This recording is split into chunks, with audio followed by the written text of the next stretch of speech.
Good evening, வணக்கம், அஸ்ஸலாமு அலைக்கும். நான் ஸ்க்ரீன் ஷேர் பண்ணிக்கிற விளங்குதா? கதைக்கிற தெளிவாக கேட்குதா எல்லாருக்கும்? ஓ சரி.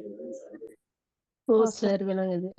ஓகே. ஏதாவது நான் பேசுறது தெளிவில்லைன்னா கொஞ்சம் செட் பாக்ஸில் சரி இல்லாட்டி மைக் அன்மியூட் பண்ணி சொல்லுங்க. ஏன்னா இன்னைக்கு கொஞ்சம் கிளைமேட் இஷ்யூஸ் இருக்கிறதால சம்டைம் கனெக்ஷன் இஷ்யூ ஆகலாம். நான் பேசுறது தெளிவில்லாமல் இருக்கலாம்.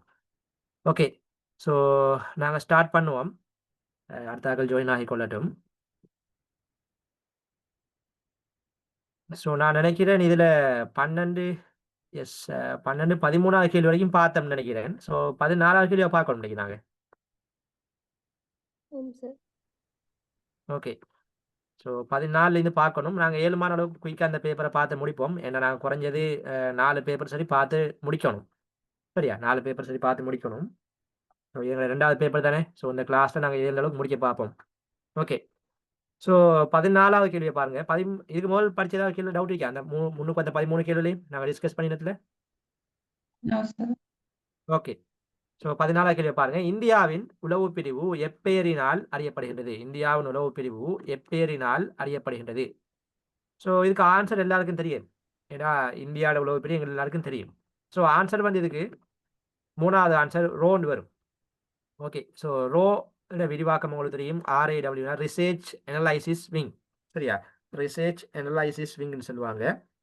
ஸோ இதுதான் இந்தியாவோட உளவு பிரிவோட பேர். ஸோ நான் நாடுகளோட அந்த சில முக்கியமான நாடுகளுக்கு சில உளவு பிரிவுகளுக்கு முக்கியமான பேர்கள் இருக்குது, விசேட பேர்கள் இருக்குது. அந்த பேர்களை நான் கட்டாயம் பார்க்கணும். ஸோ இதில் ஏனைய ஆன்சர்ஸை பாருங்க. ஐஎஸ்ஐ வந்து எந்த நாடு? பாகிஸ்தான். ஐஎஸ்ஐ பாகிஸ்தான் நாட்டினுடைய உளவு பிரிவாக காணப்படுகிறது. ரைட். அதே மாதிரி MI6 இது எந்த நாட்டு? பிரிட்டன். ISI ஈரான் ஈராக்கா சார் பாகிஸ்தானா? ஐஎஸ்ஐ வந்து பாகிஸ்தான். ஐஎஸ்ஐ பாகிஸ்தான். பாகிஸ்தான் நாட்டினுடைய ஐஎஸ்ஐ. MI6 வந்து யூகேடு. சரியா? ஐக்கிய ராச்சியம், யூகே, பிரிட்டிஷ், பிரித்தானியா. ஸோ யூகே தான் MI6. ஓகே. ஸோ இதுல பாருங்க எஸ்ஐஎஸ் வந்து எந்த நாட்டு? ஸ்ரீலங்கா. ஸ்ரீலங்கா. சரியா? எஸ்ஐஎஸ் வந்து ஸ்ரீலங்காவுடைய உளவு பிரிவாக காணப்படுகிறது. ரைட். அப்ப எஸ்ஐஎஸ் இப்ப அண்மையில் எஸ்ஐஎஸ் புதிய தலைவராக ஒருத்தர் நியமிக்கப்பட்டார். எஸ்ஐஎஸ் சொல்லுவாங்க, இலங்கையை சொல்லுவோம், ஸ்ரீலங்காட எஸ்ஐஎஸ் சொல்லுவாங்க. ரைட். ஸோ இதுல புதிய தலைவராக ஒருவர் அண்மையில் நியமிக்கப்பட்டார். யார்? எஸ்ஐஎஸ் புதிய தலைவராக அண்மையில் ஒருவர் நியமிக்கப்பட்டார்.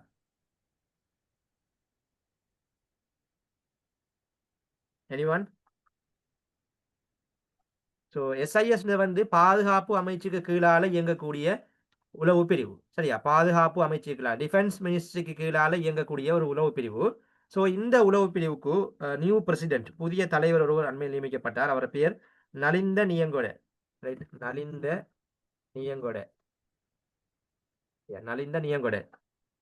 அதாவது இலங்கையின் உளவு பிரிவான எஸ்ஐஎஸ்க்கு புதிய தலைவராக ஒருவர் நியமிக்கப்பட்டார்.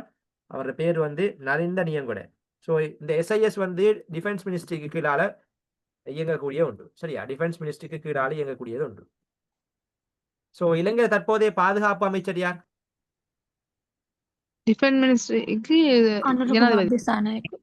அனுரகுமார் திசாநாயக்க. டிஃபென்ஸ் மினிஸ்ட்ரிக்கு பொறுப்பாக இருக்கிற வந்து பாதுகாப்பு அமைச்சுக்கு பொறுப்பாக இருக்கக்கூடிய தற்போது வந்து ஜனாதிபதி தான். ஸோ ஜனாதிபதி 3 முக்கியமான அமைச்சுகளை வச்சிருக்கிறார். அதுல ஒன்று பாதுகாப்பு அமைச்சு, அடுத்தது எங்களுக்கு தெரியும் நிதி அமைச்சு, ஃபைனான்ஸ் மினிஸ்ட்ரியும் ஜனாதிபதி தான் வச்சிருக்கிறார். அடுத்தது டிஜிட்டல் எக்கானமி, டிஜிட்டல் பொருளாதாரம். சரியா? பாதுகாப்பு அமைச்சு, நிதி அமைச்சு, டிஜிட்டல் பொருளாதாரம், இந்த மூன்று அமைச்சுக்களையும் ஜனாதிபதி தான் வச்சுக்கிறார் தற்போது. ஸோ அந்த வகையில் இப்போ எஸ்ஐஎஸ்க்கு அண்மையில் மேற்கொள்ளப்பட்ட நியமனத்தின்படி தற்போது புதிய தலைவராக நலிந்த நியங்கொட நியமிக்கப்பட்டிருக்கிறார்.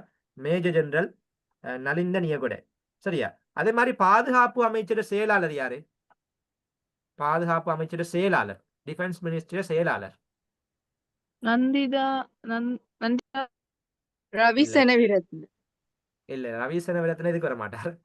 ரவி செனவிரத்ன வந்து பொதுமக்கள் பாதுகாப்பு அமைச்சர், பப்ளிக் செக்யூரிட்டி.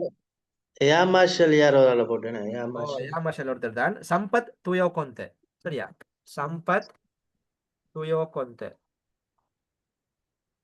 சரியா? சம்பத் துயோகொந்த. இவர் தான் வந்து பாதுகாப்பு அமைச்சர் டிஃபென்ஸ் மினிஸ்ட்ரியில செயலாளராக இருக்கிறார்.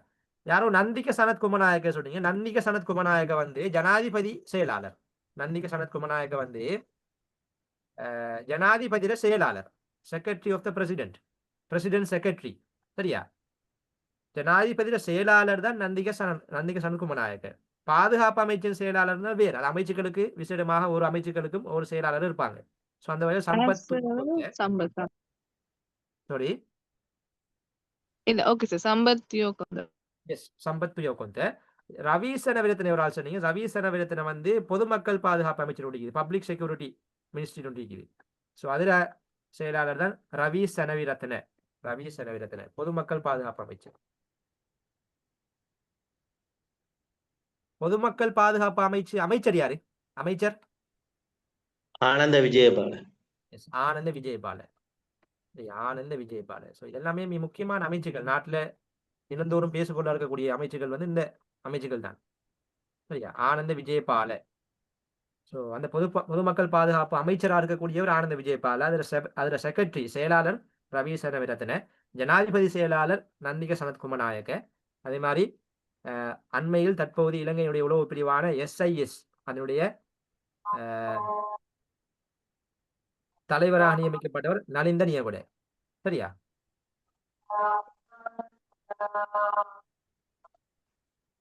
சோ இதோடு தொடர்பாக நாங்க மேலதிகமாக பார்க்கிறோம்னா இன்னும் சில நாடுகளுக்கு விசேடமாக சில பேர்கள் இருக்குது. ரைட். அந்த வகையில அமெரிக்கா நாட்டுற உளவு பிரிவு என்ன பேர் அழைக்கப்படும்? அமெரிக்கா நாட்டுற உளவு பிரிவு SBI. அமெரிக்காட மெயினாக யுஎஸ்ஏட மெயின் வந்து FBI இல்ல FBI. CIA. சரியா?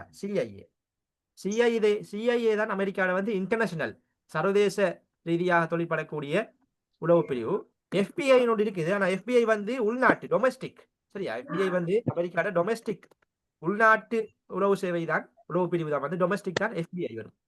ஆனா அமெரிக்காட மிக முக்கியமான பிரதானமான உளவு பிரிவு வந்து CIA. சரியா? CIA அமெரிக்காட. அது மாதிரி இஸ்ரேல் எல்லாருக்கும் தெரியும். இஸ்ரேல் என்ன? மொசாட். Israel Mossad. அது மாதிரி சைனாட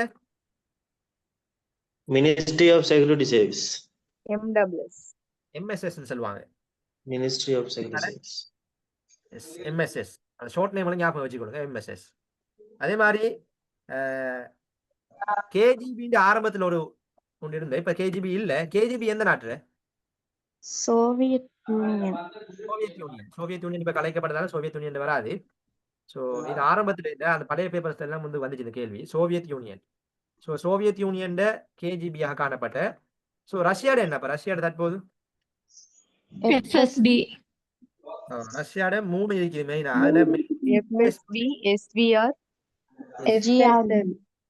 FSB, SVR, GRU. சரியா?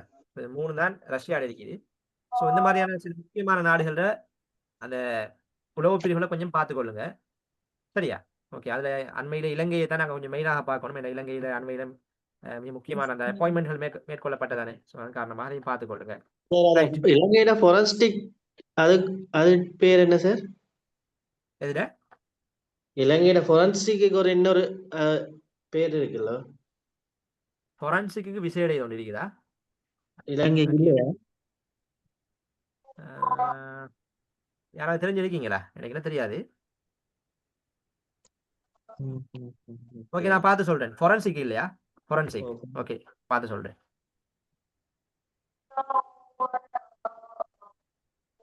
சோ 15வது கேள்வியை பாருங்க. ஆசிய அபிவிருத்தி வங்கியின் தலைமையகம் என் நகரத்தில் அமைந்துள்ளது? ஆசிய அபிவிருத்தி தலைமையகம் என் நகரத்தில் அமைந்துள்ளது? மணிலா. மணிலா. எந்த நாடு மணிலா? பிலிப்பைன்ஸ். பிலிப்பைன்ஸ் நாட்டுல இருக்கக்கூடிய ஒரு பிலிப்பைன்ஸ் நாட்டு தலைநகரம் தான் மணிலா. சோ ஆசிய அபிவிருத்தி வங்கி ஏசியன் டெவலப்மெண்ட் பேங்க், ADBன்னு சொல்லுவாங்க. Asian development bank, ADB. So ADB சம்பந்தமாக நாங்க பார்க்குறோம்டா ஏசியன் டெவலப்மெண்ட் பேங்க். இதுல ஹெட் குவார்ட்டர்ஸ் தலைமையம் எங்க இருக்குது? அதான் மணிலா. ரைட்.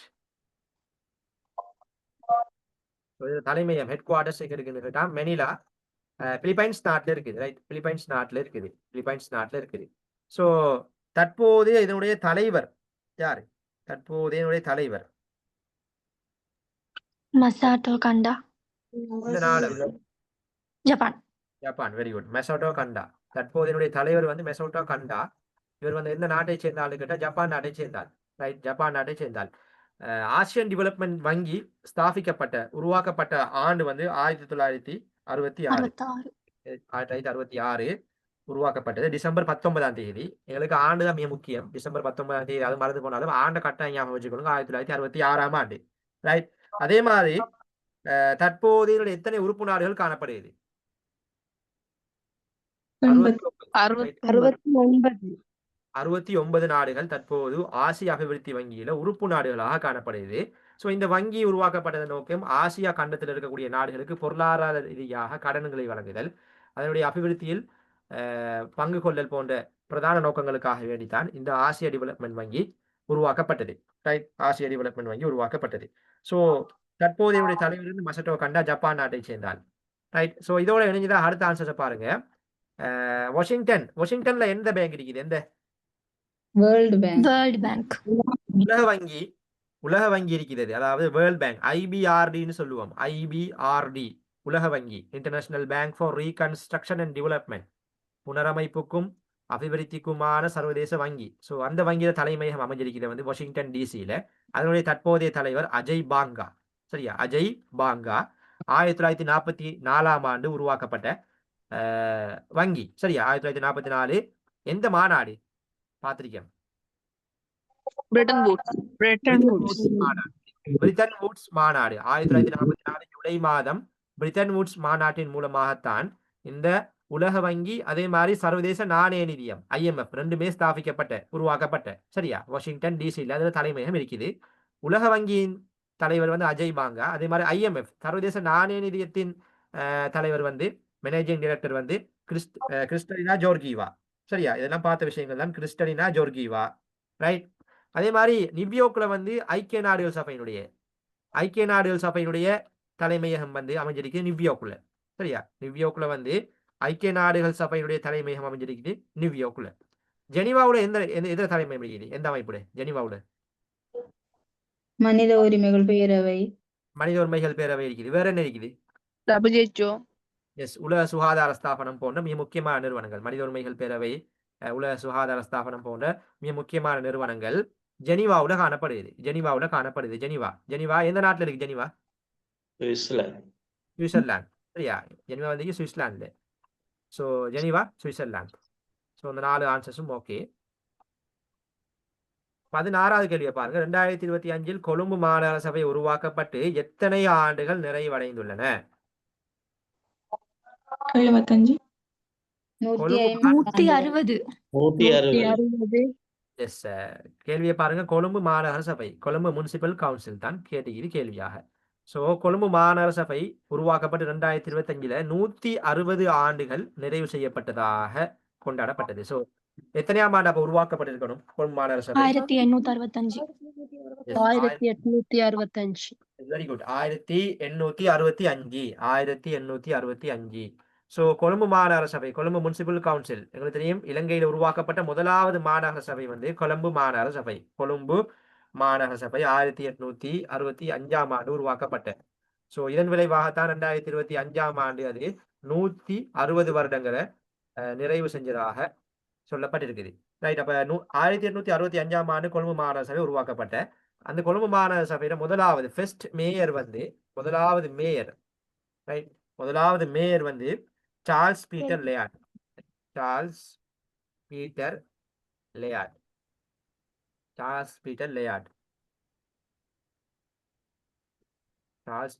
தான் கொழும்பு மாநகர சபையுடைய முதலாவது மேயர். ரைட், முதலாவது மேயர். இலங்கையில் தற்போது எத்தனை மாநகர சபைகள் காணப்படுகின்றது? இலங்கையில் தற்போது 29. நாங்க கடந்த வகுப்புல பார்த்தோம் நினைக்கிறேன். மொத்தமாக 29 மாநகர சபை காணப்படுகிறது. ரைட், கொழும்பு மாநகர சபையோடு சேர்த்து மொத்தமாக 29 மாநகர சபை காணப்படுகிறது. அதே மாதிரி அதிக மாநகர சபைகளை கொண்டுள்ள மாவட்டம் எது? கொழும்பு. மொத்தம் எத்தனை மாநகர சபை காணப்படுது? கொழும்பு மாவட்டத்துல மொத்தம் எத்தனை மாநகர சபை காணப்படுது? 30. இல்ல, கொழும்பு மாவட்டத்தில் மொத்தமாக 5 மாநகர சபைகள் காணப்படுது.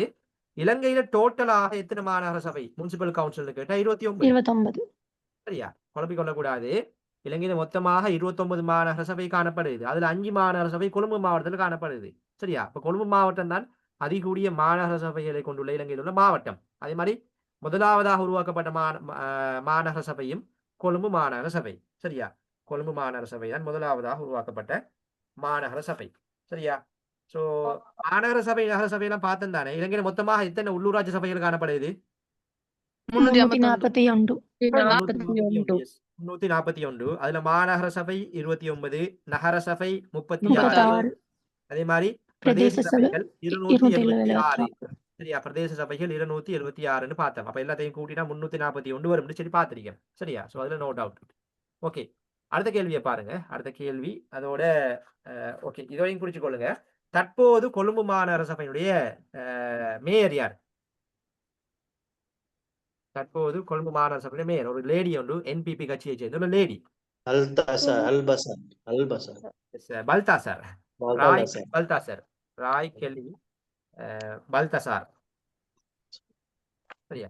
ராய் கெலி பல்தசார், ராய் கெலி பல்தசார் 2025 ஜூன் மாதம் நியமிக்கப்பட்ட 2025 ஜூன் மாதம் நடந்த அந்த உள்ளூராட்சி மன்ற தேர்தலில் மேயராக தெரிவு செய்யப்பட்டு நியமிக்கப்பட்ட என்பிபி கட்சியை சேர்ந்த ஒரு பெண். சரியா? என்பிபி கட்சியை சேர்ந்த பெண்.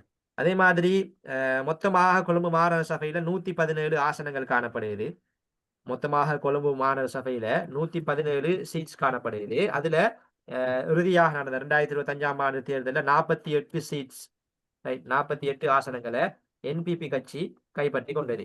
சரியா? 48 ஆசனங்களை என்பிபி கட்சி கைப்பற்றி கொண்ட. சோ தற்போதைய மேயர் வந்து Vraie Cally Balthazar, Vraie Cally Balthazar. Deputy mayor வந்து டெபுட்டி மேயர் வந்து ஹேமந்த குமார. சரியா? ஹேமந்த குமார. ஓகே, ஸோ இந்த விஷயங்களை நோட் பண்ணிக்கொள்ளுங்க. ஸோ இதில் முக்கியமான விஷயம் என்னடா, இலங்கையில் உருவாக்கப்பட்ட முதலாவது மாநகர சபை கொழும்பு மாநகர சபை. அது உருவாக்கப்பட்ட ஆண்டு 1865ஆம் ஆண்டு. 2025ஆம் ஆண்டு அது 160 வருடங்களை நிறைவு செஞ்சிருக்குது. 160 வருடங்கள் நிறைவு செஞ்சிருக்குது. ஓகே, அடுத்த கேள்வியை பாருங்க. இலங்கையில் வெளியிடப்பட்ட முதலாவது ஆங்கில பத்திரிகை?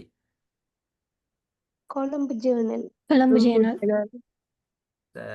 Answer Colombo journal. Okay, so Colombo journal எத்தனையாம் ஆண்டு வெளியிடப்பட்ட? 1832. It's very good. 1832. சரி, 1832, 1832, 1832ஆம் ஆண்டு தான் கொழும்பு ஜேர்னல் இலங்கையில் வெளியிடப்பட்ட முதலாவது பத்திரிகை. அதே மாதிரி மார்னிங் ஸ்டார்னு சொல்லுவோம். இது நாங்கள் தமிழ்ல உதயதாரகைன்னு சொல்லுவோம். ஸோ உதயதாரகை அல்லது மார்னிங் ஸ்டார் தான் இலங்கையில் வெளியிடப்பட்ட முதலாவது தமிழ் பத்திரிகை. சரியா? இலங்கையில் வெளியிடப்பட்ட முதலாவது தமிழ் பத்திரிகை மார்னிங் ஸ்டார் அல்லது உதயதாரகை. இது 1841ஆம் ஆண்டு வெளியிடப்பட்ட முதலாவது தமிழ் பத்திரிகை. ஸோ சம்டைம் தமிழ் பத்திரிகை கேட்கலாம். சரியா? 1841ஆம் ஆண்டு வெளியிடப்பட்ட தமிழ் பத்திரிகை தான் மார்னிங் ஸ்டார். ஓகே, அப்ப முதலாவது சிங்கள பத்திரிகை 841. 1841, 841. கொழும்பு ஜேர்னல் வந்து 832, 1832. சரியா? சார் 32 36 32, 32ஆம் ஆண்டு. சோ முதலாவது சிங்கள பத்திரிகை அப்ப என்ன? லங்காலோக. சரியா? லங்காலோக வந்து முதலாவது சிங்கள பத்திரிகைன்னு நாங்க பாக்குறோம். ஆனா அது வந்து சிங்களம் மதஞ்சார் பத்திரிகை. சரியா? சிங்களம் அதாவது பௌத்த மதஞ்சார் பத்திரிகை தான் வந்து லங்காலோக. ஆனா சிங்கள பத்திரிகை, சிங்கள மொழியிலான பத்திரிகை வந்து அது இல்லை. இது சரியா? இலங்கையில வெளியிடப்பட்ட முதலாவது சிங்கள மொழி பத்திரிகைன்னு கேட்டா வந்து லக்மினி பகன. சரியா? லக்மினி பகன வந்து இதான் முதலாவது சிங்கள நியூஸ் பேப்பர். 1829, 1829, 1829ஆம் ஆண்டு வெளியிடப்பட்ட முதலாவது சிங்கள பத்திரிகை, சிங்கள நியூஸ் பேப்பர். லங்காலோகன்னு சில இடங்களை கொடுத்துருக்குறாங்க. ஆனா லங்காலோக எப்படி வரும்னு கேட்டா, லங்காலோக முதலாவது பௌத்த மதம் சார் பத்திரிகை, சிங்கள மொழியில் வெளியிடப்பட்ட முதலாவது பௌத்த மதம் சார் பத்திரிகை. சரியா? Religious newspaper Lankaloka. இது 1860ஆம் ஆண்டு வெளியிடப்பட்டது. 1860ஆம் ஆண்டு 1860. சரியா? 60. 1860ஆம் ஆண்டு வெளியிடப்பட்டது. சரியா? ஸோ இந்த ஆண்டுகள் அதே மாதிரி எந்தெந்த அந்த 3 மொழியிலையும் எந்த பத்திரிகை வெளியிடப்பட்டதுன்னு கொஞ்சம் பார்த்துக்கொண்டீங்கன்னா போதும். ஸோ நாளை நோட் லங்கா பண்ணிக்கொண்டு sir, லங்காலோக பௌத்த மதம் சம்பந்தமான பத்திரிகையா? ஓ எஸ் சிங்கள மொழியில் வெளியிடப்பட்ட முதலாவது பௌத்த மதம் சார் பத்திரிகை. லக்மினி லக்மினி பகவான் பகடே எப்ப சார்? 1829 1829 ஓகேயா? சார் அப்ப இலங்கையோட முதலாவது பத்திரிகைன்னு கேட்டா எது வரும்? முதலாவது பத்திரிகைனா இந்த 3 பத்திரிகை எந்த பத்திரிகை முதலாவது வந்திருக்குது? லக்மினி பஹானையா? லக்மினி சிங்கள பஹானை 29ஆம் ஆண்டு. லக்மினி பகடே. சரியா? 1829ஆம் ஆண்டு வந்து லக்மினி பஹானை தான் வரும். சார் லங்காலோக எத்தனையாம் ஆண்டு சார்? லங்காலோக 1860ஆம் ஆண்டு. டைப் பண்ணாட்டி பிரச்சனை போல இருக்குது. ஓகே 1860ஆம் ஆண்டு 1860 60ஆம் ஆண்டு. உதயதாரகை 1841ஆம் ஆண்டு. கலம்பு ஜேர்னல் 1832ஆம் ஆண்டு. லக்மினி பஹானை 1829ஆம் ஆண்டு. ரைட். 18வது கேள்வியை பாருங்க. ஐக்கிய நாடுகள் சபை ஐக்கிய நாடுகள் பாதுகாப்பு சபை சரி ஐக்கிய நாடுகள் சபையில பாதுகாப்பு சபையில் செக்யூரிட்டி கவுன்சில் உள்ள மொத்த உறுப்பு நாடுகளின் எண்ணிக்கையை கேட்டு கிடக்குது. ஆன்சர் 15. எஸ். இந்த கேள்வி ஒழுங்கா பார்க்கணும். மொத்த உறுப்பு நாடுகள் கேட்டு கிடக்கு. சரியா? 5 நடிச்சு போட்டு வார இல்ல பழக்க தோஷத்துல. 5 நாடுகள் என்ன நாடுகள் அது? வீட்டோ உறுப்புரிமை கொண்ட நாடுகள். எஸ். வீட்டோ உறுப்புரிமை கொண்டுள்ள நாடுகள் அல்லது நிரந்தர உறுப்புரிமை கொண்ட நாடுகள். சரியா? பெர்மனன்ட் மெம்பர்ஷிப் உள்ள நாடுகள். மொத்தமாக ஐக்கிய நாடுகள் சபையில பாதுகாப்பு சபை நொண்டிக்குது. ஐக்கிய நாடுகள் சபைக்கு மொத்தமாக எத்தனை உறுப்புகள் காணப்படுகிறது? ஐக்கிய நாடுகள் 193 193 இல்ல ஐக்கிய நாடுகள் 6. சபைக்கு மொத்தமாக எத்தனை உறுப்புகள் காணப்படுகிறது? பாடிஸ் 5. 5 6 6 இல்லையா? 6 6 6 உறுப்புகள் காணப்படுகிறது. சரியா? ஐக்கிய நாடுகள் சபைக்கு 6 உறுப்புகள் காணப்படுகிறது. அந்த 6 உறுப்புகள்ல மிக முக்கியமான ஒரு உறுப்பு தான் வந்து பாதுகாப்பு கவுன்சில், பாதுகாப்பு சபை. ரைட்? பாதுகாப்பு சபை செக்யூரிட்டி கவுன்சில். ஸோ இந்த செக்யூரிட்டி கவுன்சில்ல மொத்தமாக எத்தனை உறுப்பு நாடுகள் காணப்படும் கேட்டா 15 உறுப்பு நாடுகள் காணப்படும். 15 உறுப்பு நாடுகள் காணப்படும். சரியா? அந்த 15 உறுப்பு நாடுகளும் எப்படி வந்ததுன்னு சொன்னா இதுல 10 நாடுகள் வந்து நான் பெர்மனன்ட் அப்படின்னா நிரந்தர உறுப்புரிமை அற்ற நாடுகள். 10 நாடுகள் வந்து நான் பெர்மனன்ட். சரியா? நான் பெர்மனன்ட் கண்ட்ரிஸ். நான் பெர்மனன்ட் நிரந்தர உறுப்புரிமை அற்ற 10 நாடுகள். ஸோ இந்த 10 நாடுகளும் வந்து என்ன செய்வாங்கன்னு சொன்னா 2 வருட பதவிக்காலம் 2 வருடத்துக்கு ஒருக்கா ஐக்கிய நாடுகள் சபையில் இருக்கக்கூடிய ஏனைய நாடுகள் மாறி மாறி வரும். சரியா? ஐக்கிய நாடுகள் சபையில மொத்தமாக எத்தனை நாடுகள் காணப்படுகிறது? 193. ஜெனரல் அசெம்பிளி இருக்குதானே? ஜெனரல் அசெம்பிளின்னு சொல்லுவாங்க. பொதுச்சபை. ஐக்கிய நாடுகள் சபையில் பொதுச்சபையில மொத்தமாக 193 நாடுகள் காணப்படுகிறது. சரியா? 193 நாடுகள் காணப்படுது. அந்த 193 நாடுகளையும் வந்து இந்த 10 சரியா பாதுகாப்பு சபைகளுக்கு இந்த 10 நாடுகளுக்கு வந்து மாறி மாறி செலக்ட் பண்ணுவாங்க. சரியா? ஸோ அந்த நிரந்தர உறுப்புரிமை அற்ற நாடுகள் 10 நாடுகள், நிரந்தர உறுப்புரிமை கொண்டுள்ள நாடுகள் 5 நாடுகள், பெர்மனன்ட் வந்து 5 நாடுகள்.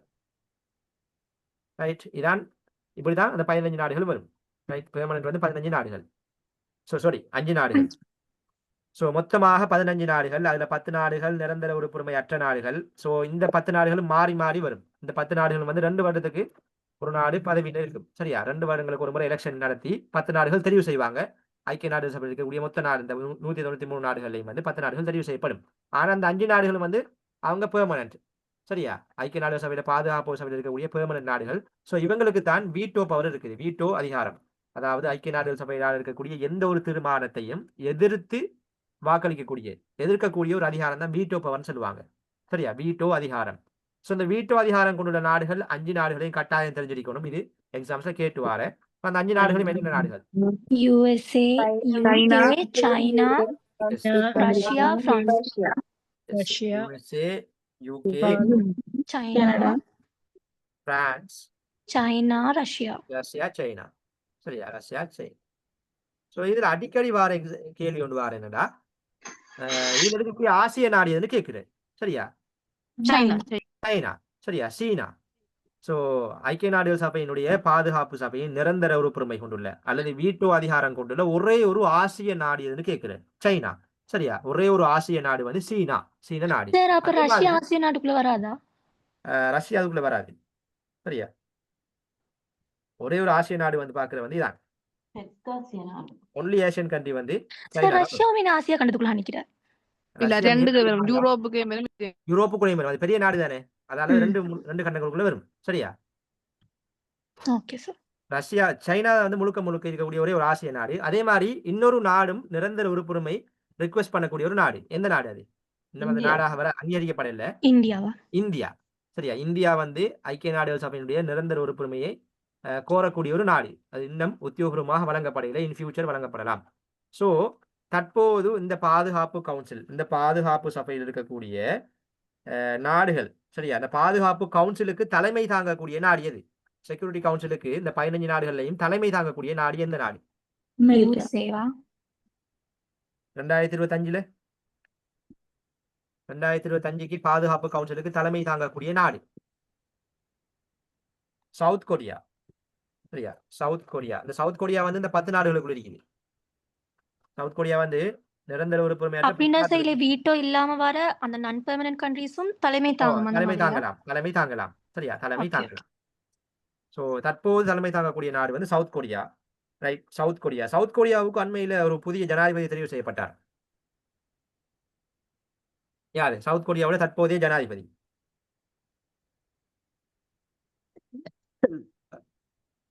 சவுத் கொரியாவின் தற்போதைய ஜனாதிபதி லீ ஜே-ஞாங். லீ ஜே-ஞாங். லீ ஜே-ஞாங். நான் அங்க டைப் பண்ணி விடுறேன். லீ ஜே-ஞாங்.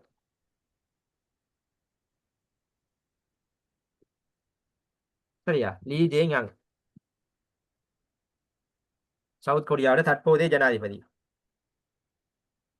ரைட். ஸோ இதான் பாதுகாப்பு சபை சம்பந்தமான மிக முக்கியமான விடயங்கள். இது அந்த தலைமை தாங்கக்கூடிய நாடு ஒவ்வொரு ஆண்டுக்கும் மாறி மாறி வரும்.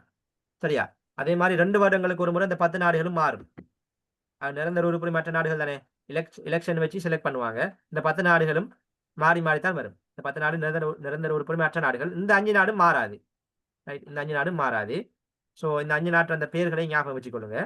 அதே மாதிரி தற்போது தலைமை தாங்கக்கூடிய நாடு வந்து சவுத் கொரியா. மொத்த உறுப்புரிமை நாடுகள் எத்தனைன்னு கேட்டா 15 நாடுகள். ஓகே. ஸோ இதோட நாங்க அடுத்த அந்த அடுத்த உறுப்புகளை பார்த்தோம்னா அடுத்த உறுப்புகளை எஸ் மிச்சம் 5 உறுப்புகளும் எது சார்? எஸ் பார்க்கணும். ஆ. ஸோ அடுத்த 5 உறுப்புகளை நாங்க பார்க்கறேன்டா உங்களுக்கு தெரியும். ஒன்று வந்து என்ன? இப்ப நாங்க பார்த்த பாதுகாப்பு கவுன்சில், பாதுகாப்பு சபை ஒன்று வந்துட்டு, அடுத்தது ஜெனரல் அசெம்பிளி, ஜெனரல் அசெம்பிளி. பொதுச்சபை. ரைட். பொதுச்சபை. பொதுச்சபையில நாங்க பார்த்த 193 நாடுகள் காணப்படுகிறது. தற்போது பொதுச்சபைக்கு யார் தலைமை தாங்குகிறார்? இப்ப அண்மையில இந்த வருடம் ஐக்கிய நாடுகள் சபையினுடைய Annalena Baerbock. Yes, very good. German. இந்த வருடம் ஐக்கிய நாடுகள் சபையினுடைய பொதுச்சபை கூட்டம் நடந்தது. எத்தனை பொதுச்சபை கூட்டம் அது நடந்தது? 80 எஸ், 80வது. 1945ஆம் ஆண்டு ஐக்கிய நாடுகள் சபை ஸ்தாபிக்கப்பட்ட அப்ப 2025ஆம் ஆண்டுக்குள்ள 80வது பொதுச்சபை கூட்டம் நடந்தது. சோ இதுல வந்து புதிய தலைவர் இந்த இதுக்கு பொதுச்சபைக்கு தெரிவு செய்யப்பட்டார். அதான் அனலீனா பேர்பாக். ரைட். அனலீனா பேர்பாக். அனலீனா பேர்பாக். புதிய தலைவர் அனலீனா பேர்பாக். ரைட். பிலமன் யாங் இதுக்கு முதல்ல இப்ப பிலமன் யாங் இல்ல. இப்போ இருக்கக்கூடிய ஆள் இவர் தான். சோ சம்டைம் கேட்கலாம் 2025ஆம் ஆண்டு ஐக்கிய நாடுகள் சபை எத்தனையாவது பொதுச்சபை கூட்டத்தொடரை நடாத்தியது? 80வது பொதுச்சபை கூட்டத்தொடர். அந்த கூட்டத்தொடருக்கு தலைமை தாங்கியவர் யார்? அனலீனா பேர்பாக். அனலீனா பேர்பாக். ரைட். அதே மாதிரி இன்னொன்று இருக்குது, எக்கோசோக்னு சொல்லுவாங்க. எக்கோசோக் பொருளாதார சமூக சபை. Economic and social council. பொருளாதார சமூக சபை. பொருளாதார சமூக சபை. பொருளாதார சமூக சபை.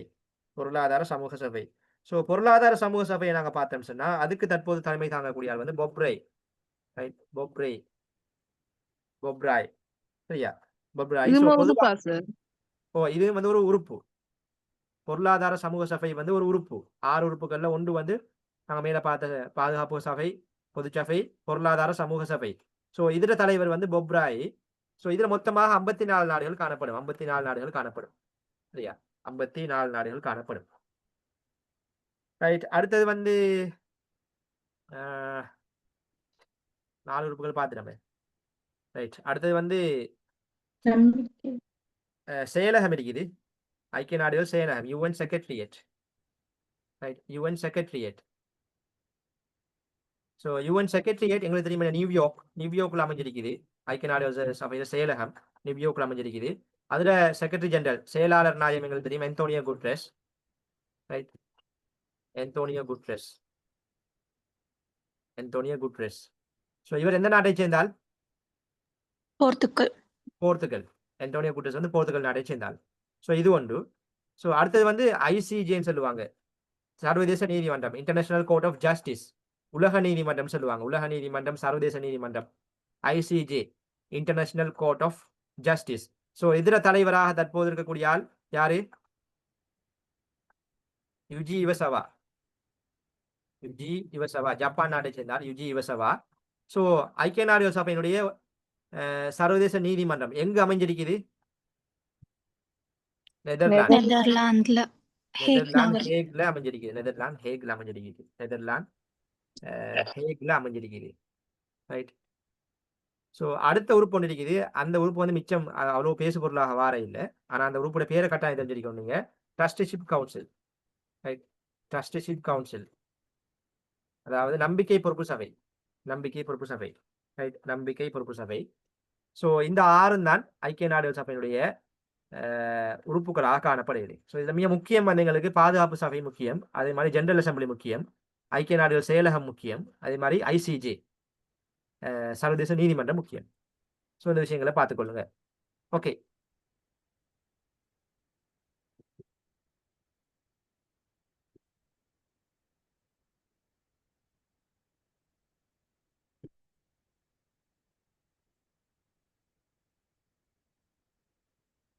ரைட். அடுத்தது பாருங்க.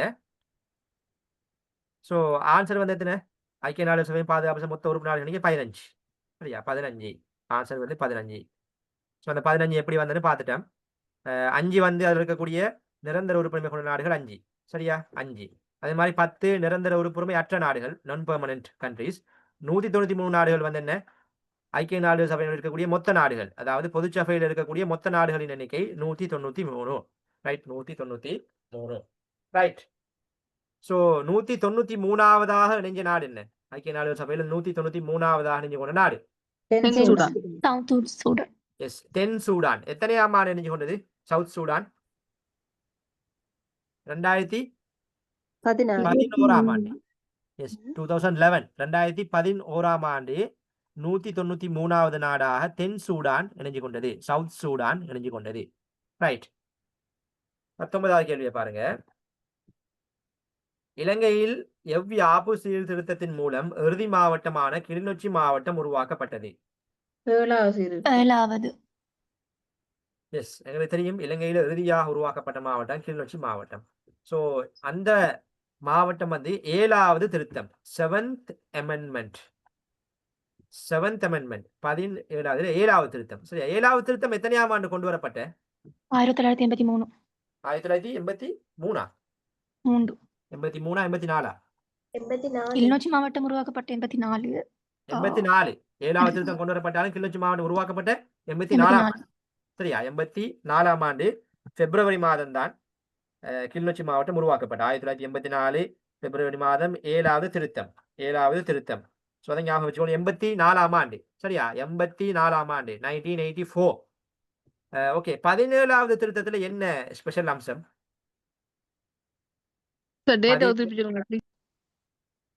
விலங்கல்ல 1984 பிப்ரவரி மாதம். சரியா, பிப்ரவரி மாதம் தான் 7வது திருத்தம் கொண்டு வரப்பட்ட. ஓகே, 17வது திருத்தம், 17th amendment. அதுல உள்ள ஸ்பெஷல் என்ன அம்சம்? ஆணைக்குழுக்கள் கொண்டு வரப்பட்டது சார். எஸ், சுயாதீன ஆணைக்குழுக்கள் செல்றதை விட அரசியலமைப்பு பேரவை. சரியா, அரசியலமைப்பு பேரவை 17வது திருத்தம் கொண்டு வரப்பட்ட எத்தனையாம் ஆண்டு? 2001 சார். 2000. சரியா, 17வது திருத்தம் கொண்டு வரப்பட்ட சரியா 2000ஆம் ஆண்டு. 17th amendment வந்து கொண்டு வரப்பட்ட 2000ஆம் ஆண்டு கொண்டு வரப்பட்ட. ஸோ இந்த 2000ஆம் ஆண்டு கொண்டு வரப்பட்டதுல இது விசேஷ அம்சம் என்னன்னு சொன்னா அரசியலமைப்பு பேரவைன்னு சொல்லுவாங்க, கான்ஸ்டிடியூஷனல் கவுன்சில். ஸோ இதுல பொலிட்டிக்கல் சயின்ஸ் எடுத்த பேக்ரவுண்ட் உள்ளாக்களுக்கு சம்பந்தமாக தெரிஞ்சிருக்கும். ரைட், கான்ஸ்டிடியூஷனல் கவுன்சில், அரசியலமைப்பு பேரவை. ஸோ இந்த அரசியலமைப்பு பேரவை மூலமாகத்தான் அந்த சுயாதீன ஆணைக்குழுக்கள்லாம் கொண்டு வந்தேன். ரைட். அப்ப இந்த அரசியலமைப்பு பேரவையில நோக்கம் என்னன்னு சொன்னா உங்களுக்கு தெரியும், ஜனாதிபதிக்கு எல்லையற்ற அதிகாரங்கள் கொடுக்கப்பட்டிருக்குது. இப்ப உதாரணமாக நான் சொல்றேன்னு சொன்னா, ஜனாதிபதி என்ன செய்வார், இலங்கையில் இருக்கக்கூடிய அதி உச்ச பதவிகள் இருக்குதானே, இப்ப supreme court judges, right, supreme court judges. யாரோ பேசுறீங்க, மைக் கிளியர் இல்லாம இருக்குது. ஓகே, சுப்ரீம் கோர்ட் ஜட்ஜஸ் இருக்குதானே, இப்ப சுப்ரீம் கோர்ட் ஜட்ஜஸ், அதே மாதிரி உயர் நீதிமன்ற நீதியரசர்கள், நீதிமன்ற நீதியரசர்கள், அதே மாதிரி சென்ட்ரல் பேங்க் கவர்னர், மத்திய வங்கி ஆளுநர், அதே மாதிரி சுயாதீன ஆணைக்குழுக்களுக்கான தலைவர்கள். சரியா? இப்ப சுயாதீன ஆணைக்குழுக்கள் உங்களுக்கு தெரியும், மனித உரிமைகள் ஆணைக்குழு, ரைட், மனித உரிமைகள் ஆணைக்குழு, அதே மாதிரி தேர்தல் ஆணைக்குழு. இப்படியான அந்த சுயாதீன ஆணைக்குழுக்களுக்கு தலைவர்களை நியமிக்கிற நேரம் ஜனாதிபதி என்ன செய்யணும், கட்டாயமாக அவருக்கு விரும்பினாலும் நியமிக்க முடியாது. அவர் என்ன செய்யணும்னா கட்டாயமாக இந்த கான்ஸ்டிடியூஷனல் கவுன்சில், இந்த அரசியலமைப்பு பேரவையில அனுமதி பெற்றுத்தான் நியமிக்க வேண்டும். சரியா? அதுக்கு தான் கொண்டு வரப்பட்ட. அப்ப ஜனாதிபதியினுடைய எல்லையற்ற அதிகாரங்களை கட்டுப்படுத்துவதற்காகத்தான் இந்த அரசியலமைப்பு பேரவை கொண்டு வரப்பட்டது. ரைட். ஸோ இதான் இந்த 17வது திருத்தத்தில் இருக்கக்கூடிய மிக முக்கியமான அம்சம். நாங்கள் இந்த அரசியலமைப்பு பேரவை சம்பந்தமாக நான் ஒரு கிளாஸ்ல உங்களுக்கு ஃபுல் அண்ட் ஃபுல்லா தெளிவாக விளங்கப்படுத்துவேன். ஸோ அரசியலமைப்பு பேரவையில மொத்தமாக எத்தனை உறுப்பினர்கள் இருப்பாங்க? அரசியலமைப்பு பேரவையில இது பார்லிமெண்ட் இருக்கக்கூடிய ஒரு அமைப்பு, பாராளுமன்ற உறுப்பினர்களை கொண்ட ஒரு அமைப்பு. ஸோ இதுல மொத்தமாக எத்தனை உறுப்பினர்கள் காணப்படுவாங்க? 10 பேர். 15ல 10 பேர் தான். சரியா? 10 பேர் காணப்படுவாங்க. ஸோ இதுல தலைவராக பாராளுமன்றத்தினுடைய சபாநாயகர் காணப்படுவார். பாராளுமன்றத்தின் சபாநாயகர் காணப்படுவார். ரைட். ஸோ அப்படியே 10 அந்த யார் யார் வர போறாங்க, அந்த 10 பேர்களை யார் யார் எப்படி வருவாங்கன்னு சொல்லி நாங்கள் இதெல்லாம் விரிவாக பார்ப்போம் ஒரு டைம்ல.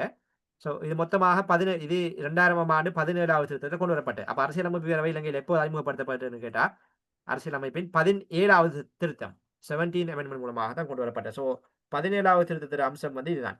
சரியா? ஓகே, அடுத்த விடையை பாருங்க. அடுத்த விடை 13வது திருத்தம். 13வது திருத்தம் எங்களுக்கு தெரியும் என்ன? மாகாண சபைகள். மாகாண சபை உருவாக்கப்பட்ட மாகாண சபையில் உருவாக்கப்பட்ட 1987ஆம் ஆண்டு. 1987ஆம் ஆண்டு 1987ஆம் ஆண்டு தான் மாகாண சபைகள் உருவாக்கப்பட்ட. இந்துலங்கா அமைதி ஒப்பந்தம். ரைட். ஜே.ஆர். ஜெயவர்தனையும் அதே மாதிரி இந்தியாவுடைய பிரதமராக இருந்த இந்தியாவின் பிரதமராக இருந்த ரஜீவ் காந்தி இருவருக்கும் இடையிலான ஒப்பந்தத்தின் விளைவாகத்தான், இந்துலங்கா அமைதி ஒப்பந்தத்தின் விளைவாகத்தான் இந்த அரசியலமைப்பினுடைய 13வது திருத்தம் கொண்டு வரப்பட்ட. ஸோ இதனுடைய நோக்கம் உள்நாட்டு சிவில் யுத்தத்தை முடிவுக்கு கொண்டு வரும் நோக்கோடுதான் மாகாண சபைகள் தாபிக்கப்பட்டு மாகாண சபைகளுக்கு அதிகாரங்கள் கொடுக்கப்பட்ட. ஸோ மாகாண சபை முறைமை கொண்டு வரப்பட்ட இந்த 13வது திருத்தம் 1987ஆம் ஆண்டு. ஸோ அதை குறிச்சு கொள்ளுங்க. ஓகே, அதே மாதிரி 21வது திருத்தம் என்ன? 21வது திருத்தம் தற்போது ஜனாதிபதியை ஒழிக்கிறதுக்கு. எஸ், அதாவது தற்போது அமுலில் உள்ள திருத்தம். சரியா? தற்போது அமுலில் உள்ள திருத்தம் 21வது திருத்தம். ஸோ தற்போது அரசியலமைப்புக்கு எத்தனை திருத்தங்கள் மேற்கொள்ளப்பட்டிருக்கின்றன என்று கேட்டா 21. 22 இல்லையா சார்? 22 அல்ல, 21. 22 இம்ரான் சார் சொல்லி தந்தீங்களுக்கு 21 ரணில் கொண்டு வந்தது 22. 21 என்ன காரணம் சொன்னா 22 ஆக இல்ல என்ன சொன்னா உங்களுக்கு தெரியும், கோட்டாபய ராஜபக்ச ஜனாதிபதியா வந்த நேரம் எத்தனாவது திருத்தம் வந்த மிகவும் பேசு பொருளாதார திருத்தம் 20. சரியா? 20வது திருத்தம் 20வது திருத்தத்துக்கு கையெழுத்திய எம்பிகள்னு சொல்லி எல்லாம் அந்த மிகவும் பேசு பொருளா போன. அப்ப அதை இல்லாமலாக்குறதுக்கு 20 இல்லாமலாக்குறதுக்கு தான் 21 கொண்டு வந்தேன். சரியா? அப்ப ரணில் விக்ரமசிங்க கொண்டு வந்தது 21. ரைட். ஸோ தற்போது அமலில் உள்ளது 21 ஞாபகம் வச்சுக்கொள்ளுங்க. 21. ரைட். ஸோ இந்த கேள்வி ஓகே. ஸோ 2022ஆம் ஆண்டு தான் 21வது திருத்தம் கொண்டு வரப்பட்ட.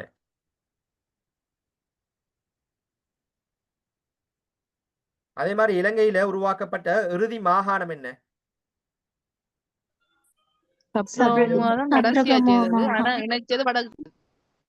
ஓகே, வடகிழக்கு வேற, அது விடுங்க. நான் கேட்கிற இறுதி மாகாணம் சபரகமு மாகாணம் 1889ஆம் ஆண்டு. 1889ஆம் ஆண்டு சபரகமு மாகாணம் தான் இலங்கையில உருவாக்கப்பட்ட இறுதி மாகாணம். சபரகமு மாகாணம் 1889. சபரகமு மாகாணத்துல உங்களுக்கு தெரியும் ரத்னபுர கேகால்னு சொல்லக்கூடிய 2 மாவட்டங்கள் இருக்குது. ரத்னபுர கேகால்ல அதே மாதிரி இலங்கையில் இருக்கக்கூடிய தேர்தல் மாவட்டங்கள் உங்களுக்கு தெரியும் என்ன, எலக்டரல் டிஸ்ட்ரிக்ட் வந்து 22. ஸோ நிர்வாக மாவட்டங்கள் 25, தேர்தல் மாவட்டங்கள் 22. ஸோ நிர்வாக மாவட்டங்கள் 25 வந்து உங்களுக்கு தெரியும் 25 இருக்கு. ஆனால் தேர்தல் வரக்கூடிய 22 வரும். அது என்ன காரணம்னா உங்களுக்கு தெரியும், ஜஃப்னா மாவட்டம்க்குள்ள ஜஃப்னாவோட சேர்த்து வந்து உங்களுக்கு தெரியும் Jaffna and Kilinochchi, right, Jaffna and Kilinochchi வரும். ரைட், அதே மாதிரி வன்னி, இது வன்னி மாவட்டம்னு பார்ப்பாங்க. வன்னி மாவட்டத்தில் உங்களுக்கு தெரியும், வன்னியில் உங்களுக்கு மன்னார், வவுனியா, முல்லைத்தீவு. முல்லைத்தீவு.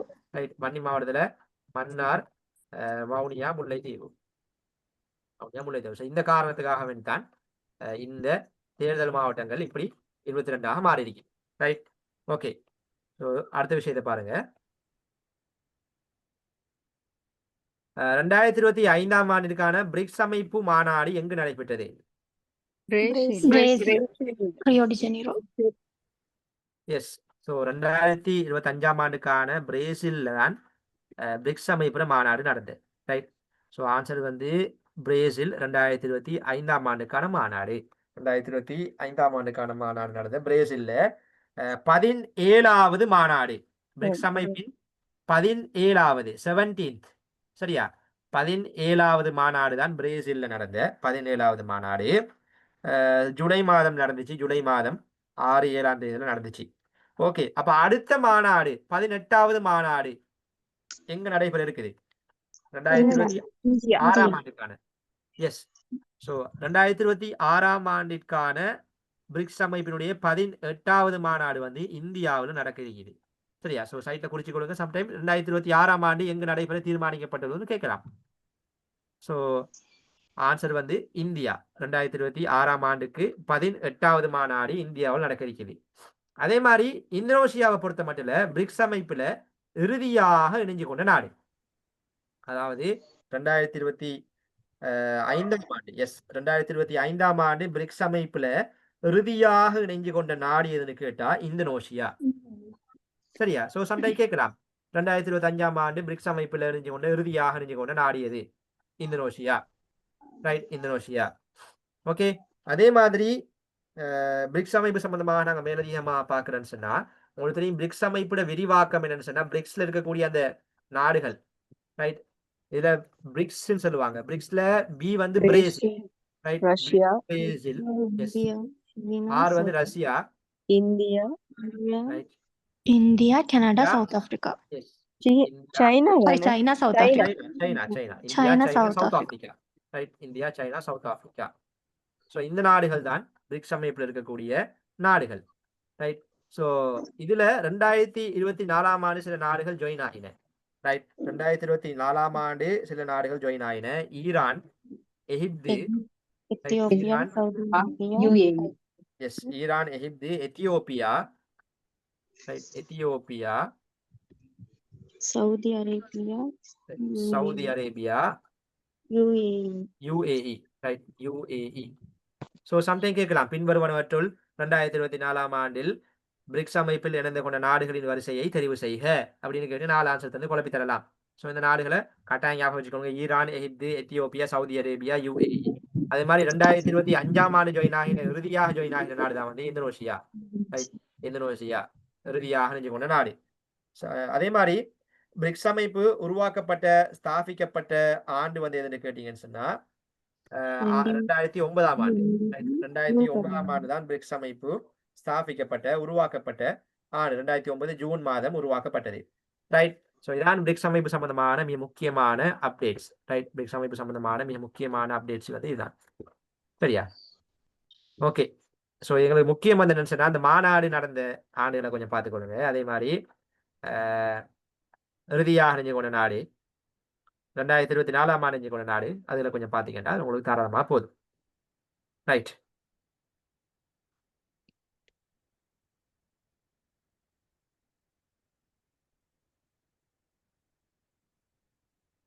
ஓகே. 21வது கேள்வியை பாருங்க. மலையகத்தில் இருந்த இந்திய தோட்ட தொழிலாளர்களுக்கு இலங்கை குடியுரிமை வழங்குவதற்கான ஒப்பந்தம் மேற்கொள்ளப்பட்ட ஆண்டு? 1974. 1974. 64 சார். எஸ், 1974 1964 ஆண்டு. ரைட். 1964 ஆண்டு. நாங்க இதுக்கு சொல்லுவோம் என்ன ஒப்பந்தம், என்ன உடன்படிக்கை இது? ஸ்ரீமா சாஸ்திரி ஒப்பந்தம். Yes, very good. Sirima Shastri உடன்படிக்கைன்னு சொல்லுவாங்க. ஸ்ரீமா சாஸ்திரி பெக்ட்னு சொல்லுவாங்க. சார் 2 ஒப்பந்தம் இல்ல சார். எது? ஒன்று வந்து 2 ஒப்பந்தம் இல்ல சார். ஒன்று வந்து 1964 ஸ்ரீமா சாஸ்திரி ஒப்பந்தம். அடுத்தது 1974 ஸ்ரீமா இந்திரா ஒப்பந்தம். அது 64ல வேணுமா? வந்து அது 1974 நாங்க வருவோம். சரியா? 1974 கச்சதீவு உடன்படிக்கை அது. சரியா? கச்சதீவு உடன்படிக்கை தான் நீங்க சொல்றது 74ஆம் ஆண்டு. ஸோ ஸ்ரீமா சாஸ்திரி ஒப்பந்தம் தான் மலைய மக்களுக்கு இலங்கை பிரஜா உரிமை, இந்தியாவிலிருந்து வரவழைக்கப்பட்ட அந்த மலையக தோட்ட தொழிலாளர் மக்களுக்கு வந்து இந்த ஒப்பந்தம் தான். மெயினாக ஸ்ரீமா சாஸ்திரி உடன்படிக்கை 1964. சரியா? 1964ஆம் ஆண்டு ஸ்ரீமா சாஸ்திரி உடன்படிக்கை. ஸ்ரீமா சாஸ்திரி உடன்படிக்கை. ஸோ இந்த உடன்படிக்கை மேற்கொண்ட ஆட்கள் யாருன்னா இலங்கை பிரதமராக இருந்த ஸ்ரீமாவோ பண்டாரநாயக்க, அதே மாதிரி இந்தியாவோட பிரதமராக இருந்த லால் பகதூர் சாஸ்திரி. சரியா? லால் பகதூர் சாஸ்திரி. இலங்கை பிரதமர் உங்களுக்கு தெரியுதானே, நான் டைப் பண்ண தேவையில்லை. இந்தியாவோட பிரதமராக இருந்தவர் அந்த டைம்ல வந்து லால் பகதூர் சாஸ்திரி. ரைட். லால் பகதூர் சாஸ்திரி. லால் பகதூர் சாஸ்திரி. ஸோ இவங்க 2 பேருக்கு இடையில தான் இந்த ஒப்பந்தம் மேற்கொள்ளப்பட்ட. ரைட்.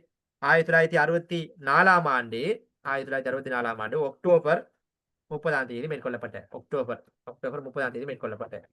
ஸோ இந்த உடன்படிக்கையின் விளைவாகத்தான் இந்தியாவிலிருந்து அழைத்து வரப்பட்ட அந்த தோட்ட தொழிலாளர் மக்களுக்கு இலங்கை குடியுரிமை வழங்கப்பட்டது. அதே மாதிரி இந்தியாவும் சில மக்களை மீண்டும் வரவழைச்சு அவங்களுக்கும் குடியுரிமை வழங்கப்பட்டது. ஸோ இதான் ஸ்ரீமா சாஸ்திரி உடன்படிக்கை. அந்த ஆண்டு கட்டாயம் அந்த உடன்படிக்கையை மேற்கொண்டார்கள் கட்டாயம். ரைட். ஸோ 1974 சொன்னீங்க. 74ல மிக முக்கியமான உடன்படிக்கை தெரியும், கச்சதீவு உடன்படிக்கை. சரியா?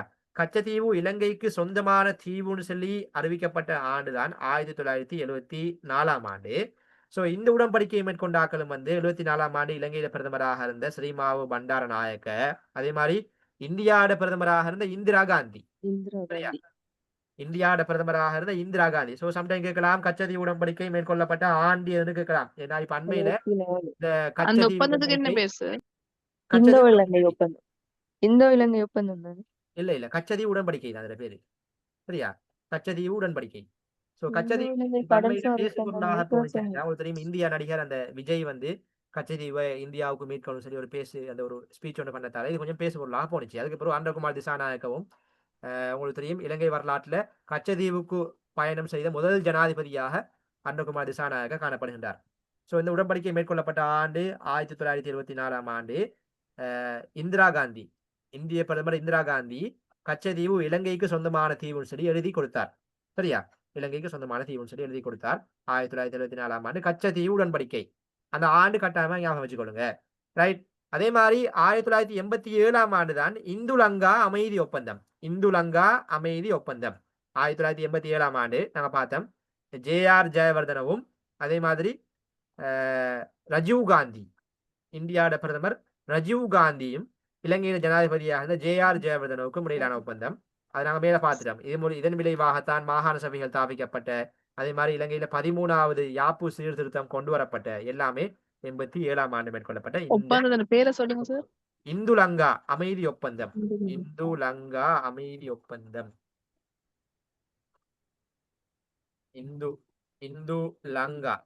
இந்துலங்கா பீஸ் அக்கார்டுன்னு சொல்லுவாங்க. அமைதி ஒப்பந்தம். இந்துலங்கா அமைதி ஒப்பந்தம் 1987ஆம் ஆண்டு. 1987ஆம் ஆண்டு. சரியா? சோ இந்த அப்ப இந்தோ இலங்கை கடல்சார் ஒப்பந்தம் 74 சார் அதுவும்? இந்து இலங்கை கடல்சார் ஒப்பந்தம் சொல்ல கச்சதீவு உடன்படிக்கைன்னு சொல்லுவாங்க அதுக்கு. அதைத்தான் அப்படி சொல்றேன். எஸ், கடல்சார் உடன்படிக்கைன்னு சொல்லுது சான்ஸ் இருக்குது. ஆனா கச்சதீவு உடன்படிக்கை தான் எக்ஸாம்ஸ்ல வாராது வளமையாக. இல்ல அந்த இம்ரான் சார் சொல்லி தந்ததை நான் நோட் பண்ணியிருந்தேன், அதான் கேட்டேன். ஓகே. சம்டைம் இருக்கலாம். ஏன்னா கச்சதீவு வந்து கடலோட தொடர்பட்ட விஷயம் தானே, இருக்கலாம். இந்தோ இலங்கை ஒப்பந்தம் சொல்லி தந்தார் ஓ, இந்தோ இலங்கை கடல்சார் ஒப்பந்தத்தின் மூலம் தான் கொண்டு வரப்பட்டேன்னு சொல்லி. ஓகே. அப்ப அதுக்கு அப்படி ஒரு பேர் இருக்கான்னு உங்களுக்கு பார்த்து கன்ஃபார்ம் பண்ணி சொல்றேன். நான் இது வரைக்கும் கச்சதீவு உடன்படிக்கை கேள்விப்பட்டேன். சம்டைம் அந்த இந்து இலங்கை கடல்சார் ஒப்பந்தம் செல்வதற்கு சான்ஸ் இருக்குது, இல்லாம போகாது, இருக்குது. ஏன்னா தீவோடு சம்பந்தப்பட்ட ஒரு ஒப்பந்தம் தானே, அதால இருக்கலாம். 1974 இந்தோ இலங்கை கடல்சார் ஒப்பந்தத்துல கச்சதீவு கொடுக்கப்பட்டது.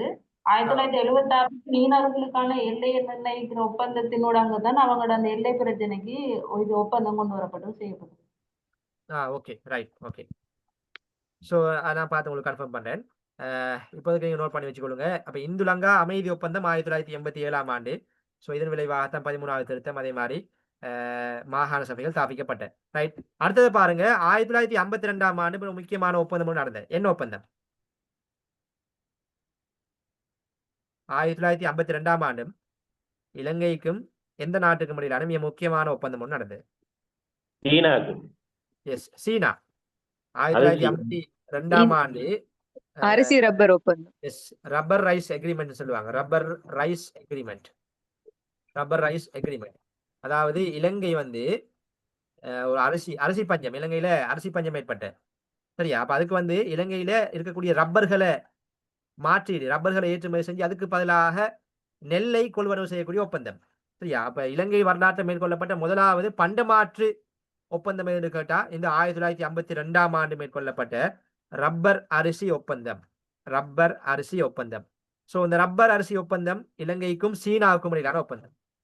ரைட். இலங்கைக்கும் சீனாவுக்கும் இடையிலான ஒப்பந்தம். இலங்கைக்கும் சைனாவுக்கும் இடையிலான ஒப்பந்தம். சீனா இலங்கை ரப்பர் அரிசி ஒப்பந்தம். அப்ப இலங்கை ரப்பரை கொடுத்துச்சு. இலங்கையில இந்த ரப்பரை கொடுத்துட்டு ரைஸை சீனாட்டிருந்து வாங்கின, நெல்லை வாங்கின சீனா நாட்டுல இருந்து. ஸோ இதுல அடிக்கடி எக்ஸாம்ஸ்ல கேட்க வர ஒரு விஷயம் வந்து இந்த ஒப்பந்தத்தை கைச்சாத்திட்ட அமைச்சர், வர்த்தக அமைச்சர் ஆர்ஜி சேனநாயக்க. எஸ், வர்த்தக அமைச்சர். அப்போதே வர்த்தக அமைச்சராக இருந்த ஆர்ஜி சேனாநாயக்க. ரைட். ஆர்ஜி சேனாநாயக்க, ரிச்சர்ட் கோட்டாபய சேனாநாயக்க நாங்க சொல்லுவோம். அப்போதே வர்த்தக வாணிப அமைச்சராக இருந்த ஆர்ஜி சேனாநாயக்க. ரைட். ஆர்ஜி சேனாநாயக்க அப்போதே வர்த்தக வாணிப அமைச்சராக, minister of trade and commerce, அந்த நேரத்தில் வர்த்தக வாணிப அமைச்சராக இருந்தவர் ஆர்ஜி சேனாநாயக்க அவர் தான் இந்த ஒப்பந்தத்தை கைச்சாத்திட்டார், இலங்கை சார்பாக கைச்சாத்திட்டவர். ஓகே. அதே மாதிரி தற்போதே வர்த்தக வாணிப அமைச்சர் யார்? தற்போதே வர்த்தக மற்றும் வாணிப அமைச்சர் வசந்த சமரசிங்க. வசந்த சமரசிங்க. ரைட். வசந்த சமரசிங்க தற்போதைய வர்த்தக வாணிப அமைச்சர் வசந்த சமரசிங்க. ஓகே. அந்த ஆண்டையும் ஞாபகம் வச்சுக்கொள்ளுங்க. 1952 ஆண்டு தான் இலங்கை வரலாற்று முதல் தடவையாக ஒரு பண்டமாற்று ஒப்பந்தம் ஒன்று மேற்கொள்ளப்பட்ட. ரைட். ஓகே. அடுத்த கேள்வியை பாருங்க. 22வது கேள்வி. இலங்கை பாராளுமன்றத்தின் முதலாவது பெண் அமைச்சராக கருதப்படுபவர். இலங்கை பாராளுமன்றத்தின் முதலாவது பெண் அமைச்சராக கருதப்படுபவர். விமலா விஜயவர்தன. சேனாநாயக்க. விமலா விஜயவர்தனா.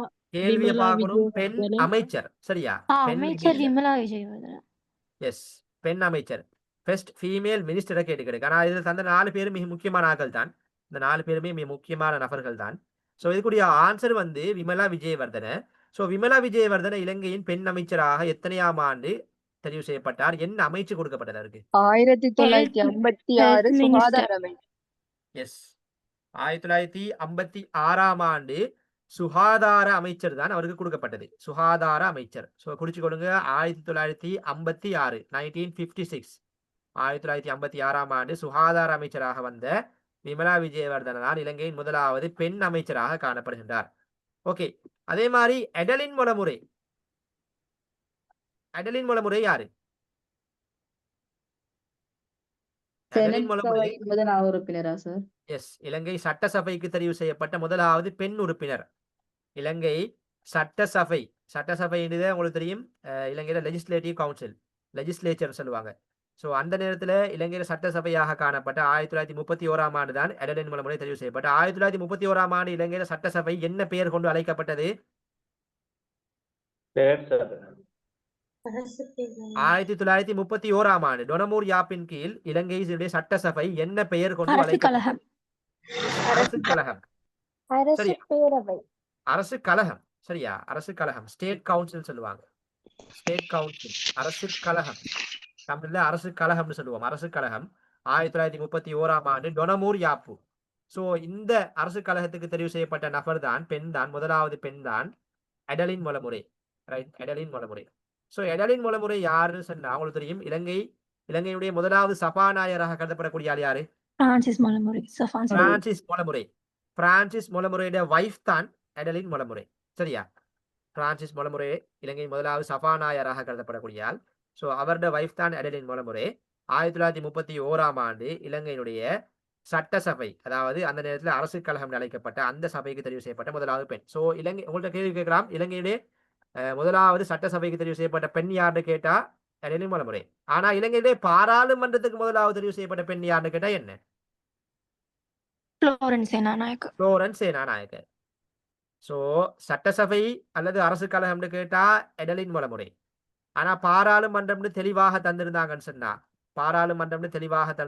சொன்னா அதுக்கு ஆன்சர் வரப்போகுது புளோரன்ஸ் சேனாநாயக்க. இந்த ஆன்சர் சரியா? புளோரன்ஸ் சேனாநாயக்க. ஏன்னா உங்களுக்கு தெரியும் 1947ஆம் ஆண்டுக்கு பிறகுதான் சோல்பரி அரசியலமைப்புல தான் இலங்கை பாராளுமன்றம் பேர் அழைக்கப்பட்டது. ஸோ அந்த 1947ஆம் ஆண்டு அந்த இலங்கை பாராளுமன்றத்துக்கு தெரிவு செய்யப்பட்ட முதலாவது பெண் வந்து யாருன்னு கேட்டா Florence Senanayake. Right, Florence Senanayake இலங்கை பாராளுமன்றத்துக்கு தெரிவு செய்யப்பட்ட முதலாவது பெண் 1947ஆம் ஆண்டு. விமலா விஜயவர்தன் 1956ஆம் ஆண்டு. எடலின் மொலமுறை 1931ஆம் ஆண்டு. ரைட், தலதா அத்துக்கோர இவங்க யாரு? ஐக்கிய தேசிய கட்சியின் பொதுச் செயலாளர். தலதா அத்துக்கோரல இல்ல, இவங்க வந்து நான் கேட்கிறேன், இந்த முதலாவது பெண் என்று வரக்கூடிய இவங்க ஒரு பதவி ஒன்று வசிச்சாங்க. முதலாவது பெண் என்று வரக்கூடிய ஒரு பதவி. முதலாவது பெண் நீதி அமைச்சர். முதலாவது பெண் நீதி அமைச்சர், ஃபீமேல் ஜஸ்டிஸ் மினிஸ்டர். நீதி மற்றும் சிறைச்சாலைகள் அமைச்சர். நீதி மற்றும் சிறை அந்த நேரத்தில் நீதி மற்றும் சிறைச்சாலை பேர்ல கொடுக்கப்பட்டுச்சு. முதலாவது பெண் நீதி அமைச்சர் தான் பொதுவாக சொல்லுவாங்க. First female minister of justice.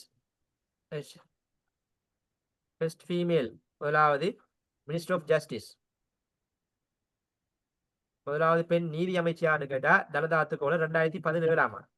சரியா? தலதா அத்துக்கோர முதலாவது பெண் நீதி அமைச்சர்.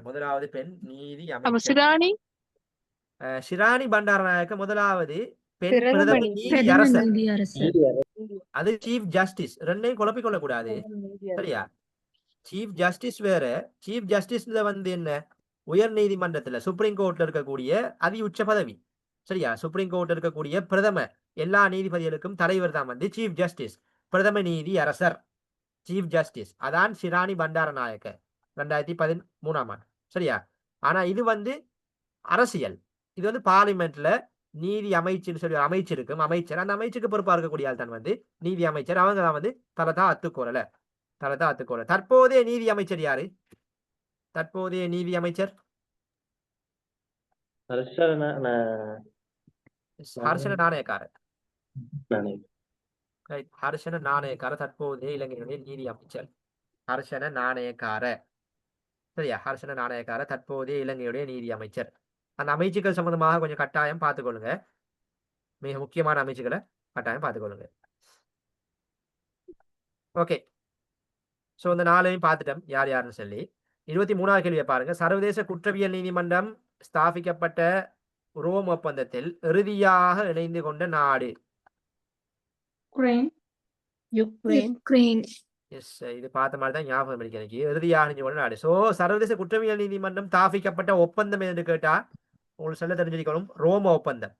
சரியா? ரோம ஒப்பந்தம். ஸோ சர்வதேச குற்றவியல் நீதிமன்றம் நாங்க சொல்லுவோம் இன்டர்நேஷனல் கிரிமினல் கோர்ட். 2 கோர்ட் இருக்குது. சர்வதேச நீதிமன்றம் சர்வதேச ரீதியாக 2 கோர்ட் இருக்குது. ஒன்று வந்து நாங்க மேல பார்த்தோம், ஐக்கிய நாடுகள் சபையோட இணைஞ்ச ஒரு நீதிமன்றம் தான் வந்து ஒரு உறுப்பு நாடா ஐக்கிய நாடுகள் சபையோட ஒரு உறுப்பாக காணப்படுது வந்து உலக நீதிமன்றம் சொல்லக்கூடிய சர்வதேச நீதிமன்றம் ICJ. இது வந்து ICC. சரியா? ரெண்டும் டிஃபரெண்ட் இருக்குது. நான் ரெண்டையும் பார்த்தோம்னு நினைக்கிறேன். பார்த்துட்டோம் சார் லாஸ்டா. எஸ், பார்த்துட்டோம். ஸோ அதனால டைம் வேஸ்ட் பண்ண விரும்ப இல்லை. ஸோ சர்வதேச குற்றவியல் நீதிமன்றத்தில் இருக்கக்கூடிய இறுதியாக அணிஞ்சு கொண்ட நாடு வந்து யுக்ரைன். சரியா? இறுதியாக அணிஞ்சு கொண்ட நாடு வந்து யுக்ரைன். சர்வதேச குற்றவியல் நீதிமன்றத்தில் மொத்தமாக எத்தனை உறுப்பு நாடுகள் காணப்படுது? 125. 125. ஸோ 125 நாடுகள் காணப்படுது. அதுல 125ஆவதாக அணிஞ்சு கொண்ட நாடு தான் யுக்ரைன் நாடு. ரைட். ஸோ சர்வதேச குற்றவியல் நீதிமன்றம் ஸ்தாபிக்கப்பட்ட அந்த ரோம் ஒப்பந்தம் எத்தனையாம் ஆண்டு கொண்டு வரப்பட்டது? 1998. 1998. சர்வதேச குற்றவியல் நீதிமன்றம் எத்தனையாம் ஆண்டுல இருந்து இயங்க ஆரம்பித்தது? போஸ் இல்லையா? இல்ல, எஃபெக்ட் எப்ப அது இயங்க ஆரம்பிச்ச? 2000 2002 ஆண்டு தான் சர்வதேச குற்றவியல் நீதிமன்றம் இயங்க ஆரம்பித்து. ஆனா ரோம ஒப்பந்தம் ஸ்தாபிக்கப்பட்ட 1998 ஆண்டு. சோ இதுல தலைமையம் எங்க இருக்குது? நெதர்லாந்துல நெதர்லாந்துல ஹேக். எஸ், அந்த 2 நீதிமன்றத்த தலைமையகம் வந்து நெதர்லாந்து ஹேக்ல தான் அமைஞ்சிருக்குது. தற்போதைய தலைவர் வந்து டொமோகோ அகானி, பார்த்ததுதான் டொமோகோ அகானி, ஜப்பான் நாட்டை சேர்ந்தால். ரைட். அதே மாதிரி இந்த வருடம் சர்வதேச குற்றவியல் நீதிமன்றத்தால பிடியாணை பிடிக்கப்பட்ட ஒரு நாட்டு தலைவர் வாரண்ட் இஷ்யூ பண்ணப்பட்டுச்சு. இந்த இஸ்ரேல் நெத்தன்யாஹு. எஸ், இஸ்ரேலோட பிரைம் மினிஸ்டர் நெதன்யாகு. சரியா? நெதன்யாகுக்கு தான் யுத்த குற்றங்கள், காசாவுல நடைபெறுகிற அந்த யுத்த குற்றங்களுக்காக வேண்டி, மனித உரிமை மீறல்கள், அதுக்காக வேண்டி இது செய்யப்பட்டது. பிடியாணை, சர்வதேச நீதிமன்றத்தினால் பிடியாணை பிடிக்கப்பட்ட ஒரு நாட்டு தலைவர் யாருன்னு கேட்கலாம். இஸ்ரேல் பிரதமர் நெதன்யாகு. ரைட். ஓகே. சோ இதுல அடுத்த ஆன்சர்ஸை பாருங்க. அடுத்த ஆன்சரை பாருங்க. இதுல வந்து இந்தோனேஷியா நாங்க பார்த்தோம் என்ன? பிரிக்ஸ் அமைப்புல இறுதியாக நாடு. சரியா? பிரிக்ஸ் அமைப்புல இறுதியாக நாடு இந்தோனேஷியா. அதே மாதிரி ஸ்வீடன் வந்து இதுல நேட்டோ அமைப்புல 32வது நாடாக, நேட்டோ அமைப்புல 32வது நாடாக இறுதியாக கொண்ட நாடு ஸ்வீடன். ரைட். அதே மாதிரி அமெரிக்காவை பார்க்கிற நேரம், அமெரிக்கா வந்து அண்மையில ஒரு அமைப்புல இருந்து வெளியேறுவதாக, யுனெஸ்கோல இருந்து. S, very good. யுனெஸ்கோ அமைப்பிலிருந்து இவ்வருடம் வெளியேற உள்ளதாக அறிவித்த நாடு எதுன்னு கேட்கிறான். ஸோ அமெரிக்கா யுனெஸ்கோ அமைப்பிலிருந்து வெளியேறிய நாடு. அதே மாதிரி ஸ்வீடன் நேட்டோ அமைப்பு, இந்தோனேஷியா பிரிக்ஸ் அமைப்பு. சரியா? இந்த 4 ஆன்சர் செய்யும் பார்த்துக் கொள்ளுங்க.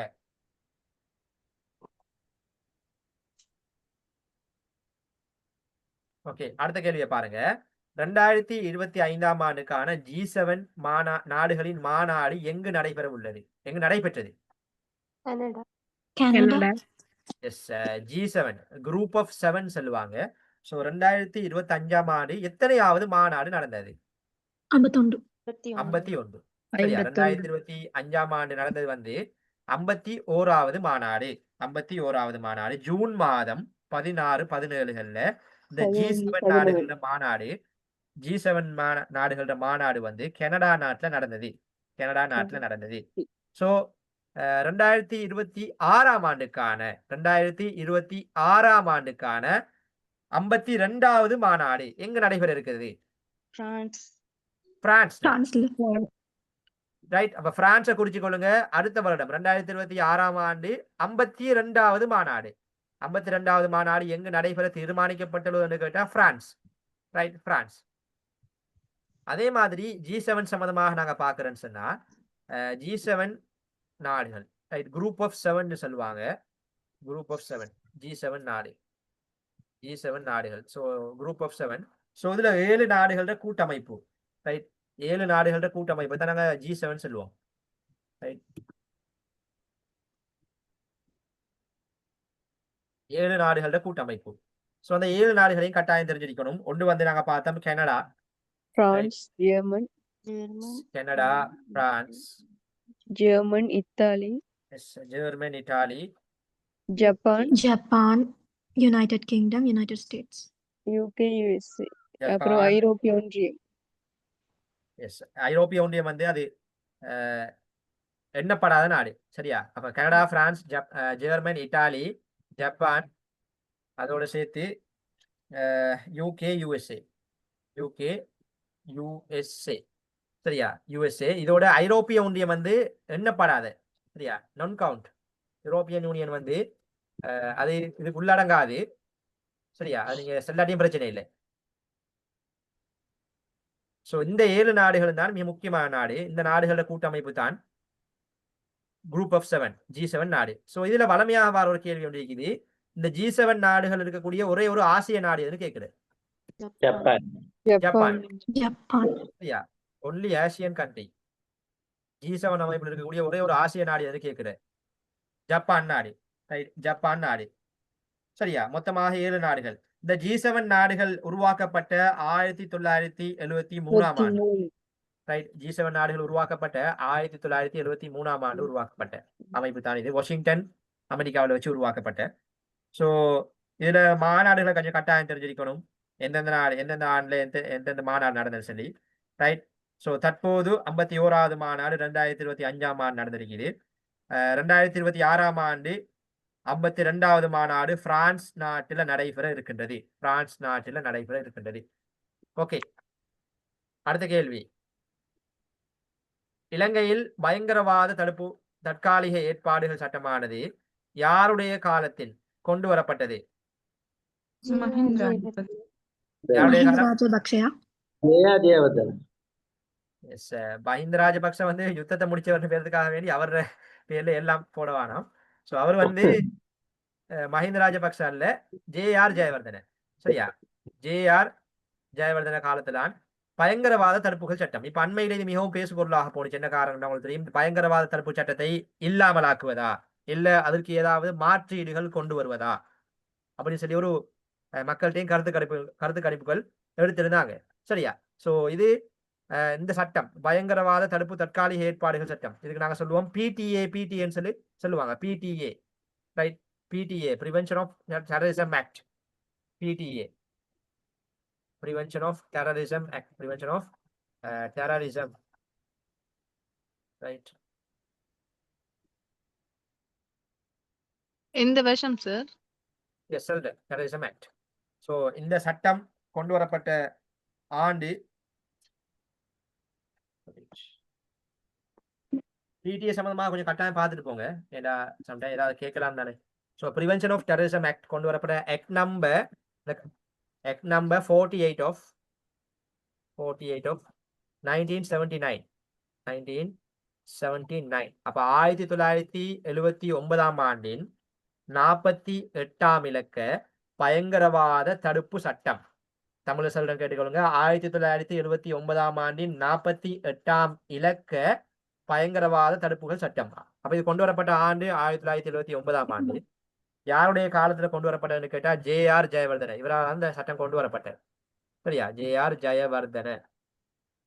சோ ஜேஆர் ஜெயவர்தனுடைய காலத்துல தான் இந்த பிடிஏ சட்டம் கொண்டு வரப்பட்டது. உங்களுக்கு தெரியும் 1978ஆம் ஆண்டு நிறைவேற்ற அதிகாரம் கொண்ட ஜனாதிபதியாக ஜேஆர் ஜெயவர்தன வாரார். அப்ப 79ஆம் ஆண்டு அவர் ஆட்சி கால பகுதி. சோ அவர் தான் கொண்டு வருவார்.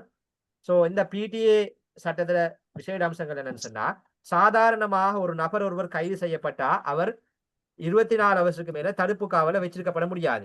சரியா, ஒரு நபரை சாதாரணமாக 24 ஹவர்ஸ் வச்சுக்கொள்ளலாம். அப்ப 24 ஹவர்ஸுக்கு மேல வச்சுக்கொள்ளணும்னு சொன்னா கட்டாயமாக நீதவாண்ட அனுமதி தேவை. சரியா, அப்ப உங்கள்ட்ட சம்டைம் ஒரு கேள்வி கேட்கலாம். நபர் ஒருவர் சாதாரணமாக கைது செய்யப்பட்டால் அவர் எவ்வளவு நேரம் தடுப்பு காவலில் தடுத்து வைத்திருக்கப்படலாம்னு கேட்கலாம். அப்ப 24 ஹவர் சாதாரணமாக தடுத்து வைத்திருக்கப்படலாம். ஆனால் மெஜிஸ்ட்ரேட் அனுமதியோட அவங்க வந்து அதை நீடிச்சு கொள்ளலாம். அப்ப சாதாரணமாக 24 ஹவர்ஸ் தான் தடுப்பு வச்சு கொள்ளலாம். ஆனா இந்த பிடிஏக்கு கீழே ஒரு நபர் ஒருவர் கைது செய்யப்பட்டார்னு சொன்னா அவரை 72 ஹவர்ஸ் வச்சு கொள்ளலாம். 72 ஹவர்ஸ் அவரை டிடென்ஷன் பண்ணிடலாம். டிடென்ஷன் தடுப்பு காவலை வச்சு கொள்ளலாம். சரியா, விசாரணை நோக்கத்துக்காக வேண்டி 72 ஹவர்ஸ் போலீஸ் வச்சு கொள்ளலாம். யார் அனுமதியும் தேவையில்லை, போலீஸ் அவங்களுக்கு வச்சு கொள்ளலாம். ஆனா இந்த 72 ஹவர்ஸ் அவங்களுக்கு நீடிக்கலாம். எவ்வளவு காலத்துக்குன்னு சொன்னா 3 மாதம். சரியா, பாதுகாப்பு அமைச்சு சைன் பண்ணினு சொன்னா டிஃபென்ஸ் மினிஸ்ட்ரி,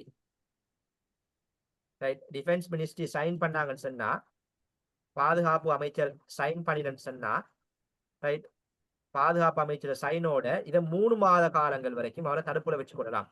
ரைட், 3 மாத காலங்கள் தடுப்புல வச்சுக்கலாம். இப்படி மேக்சிமம் எவ்வளவு காலம்? 12 மாதம். சரியா, 12 மாதங்கள், மேக்சிமம் 12 மாதங்கள் காலம் வரைக்கும் தடுத்து வைத்திருக்க முடியும். சரி, அப்ப உங்களுக்கு ஒரு கேள்வி கேட்கலாம். பயங்கரவாத தடுப்பு சட்டத்தின் கீழ் கைது செய்யப்படுகின்ற ஒரு நபரை தடுப்பு காவலில் வைத்திருப்பதற்கு யார் கையெழுத்திட வேண்டும்?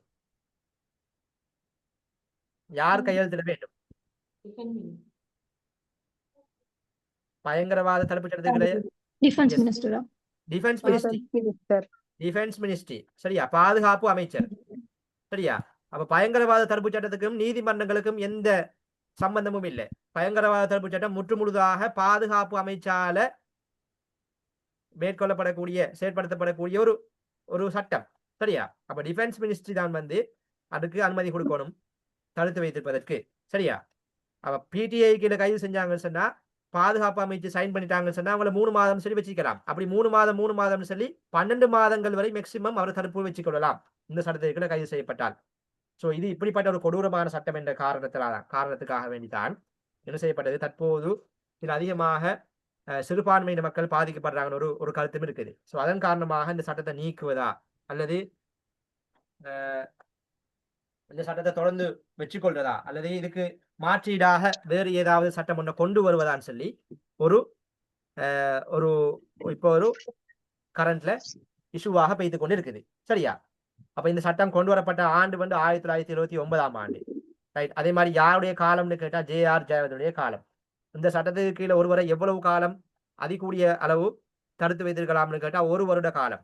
யார் இதுக்கு அனுமதி கொடுக்க வேண்டும் கேட்டா பாதுகாப்பு அமைச்சு அல்லது பாதுகாப்பு அமைச்சின் செயலாளர். சரியா? ஏதோ பாதுகாப்பு அமைச்சு. தற்போதைய பாதுகாப்பு அமைச்சு யாருன்னு கேட்டா எங்களுக்கு தெரியும் அனுரகுமார் திசாநாயக்க. அவருடைய செயலாளர் வந்து சம்பத் துயோகொந்த. சரியா? சோ இதான் பிடிஏ. ஓகேயா? இது கிளியரா? ஆமாம் சார். இதே சாதாரணத்துக்கு 24 மணி மேல வச்சுக்கோங்க ஜட்ஜா சொல்லணும். மெஜிஸ்ட்ரேட் நீதவான் அனுமதி கொடுத்தா 24 மணித்தியாலத்துக்கு மேல வச்சு கொள்ளலாம். போலீஸுக்கு வந்து 24 ஹவர்ஸ் தான். போலீஸ் யாரை கைது செஞ்சாலும் அவங்க 24 ஹவர்ஸ் வச்சு விசாரிக்கலாம். அதுக்கு மேல அவங்களுக்கு விசாரிக்க டைம் தேவைன்னு சொன்னா நீதவான் முன்னிலையில கொண்டு போய் நீதவான் அனுமதி பெறணும். இந்த நபரை நாங்க இந்த நோக்கத்துக்காக கைது செஞ்சிருக்கோம், இந்த விடயத்துக்காக கைது செஞ்சிருக்கோம், இதை நாங்க விசாரிக்கணும், அனுமதி தாங்கன்னு கைது அந்த அனுமதி எடுத்தால் மட்டும்தான் அவரை அதுக்கு மிச்சம் வச்சு கொள்ளலாம். அல்லது 24 ஹவர்ஸுக்கு மேல வச்சு கொள்ள முடியாது நீதவான் அனுமதி இன்றி. சரியா? ஓகே.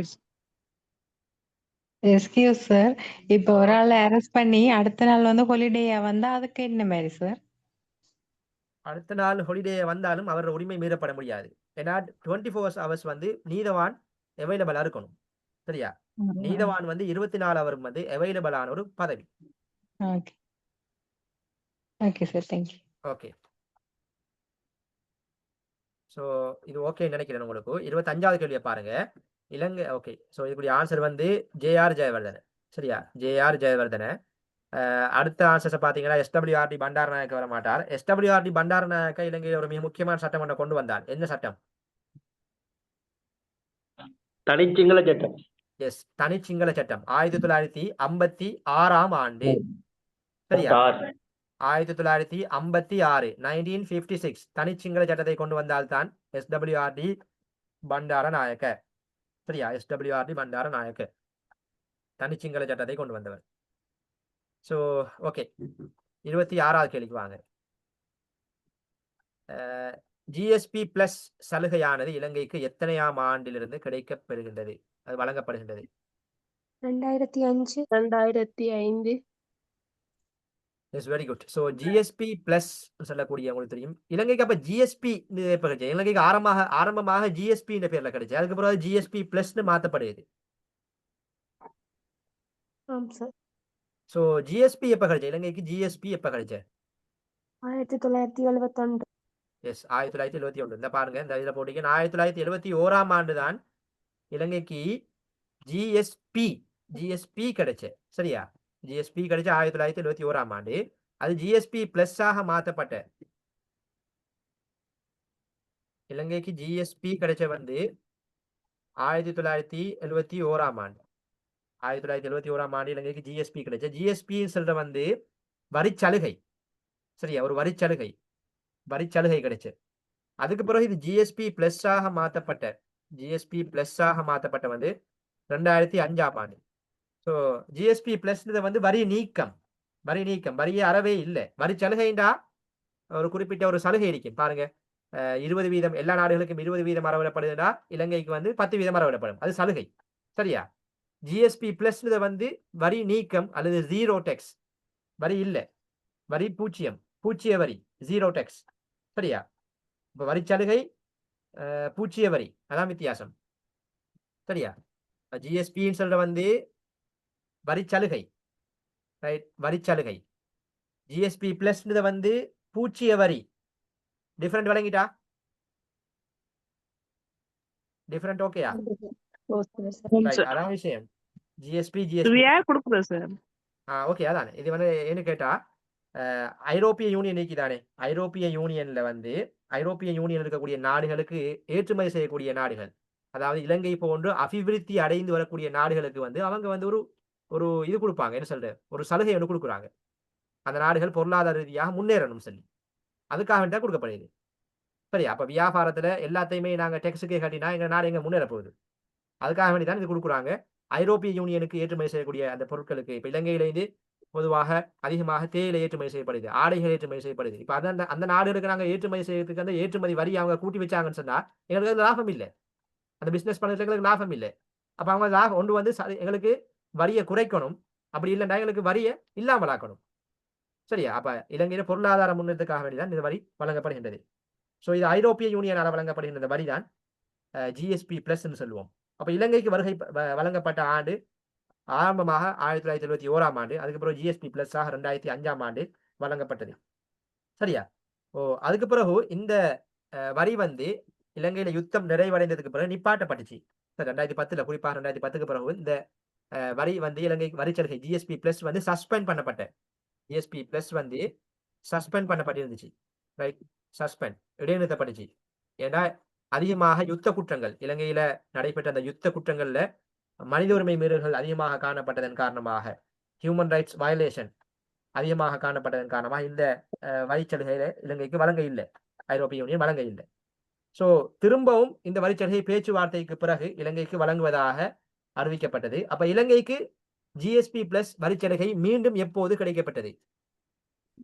2017.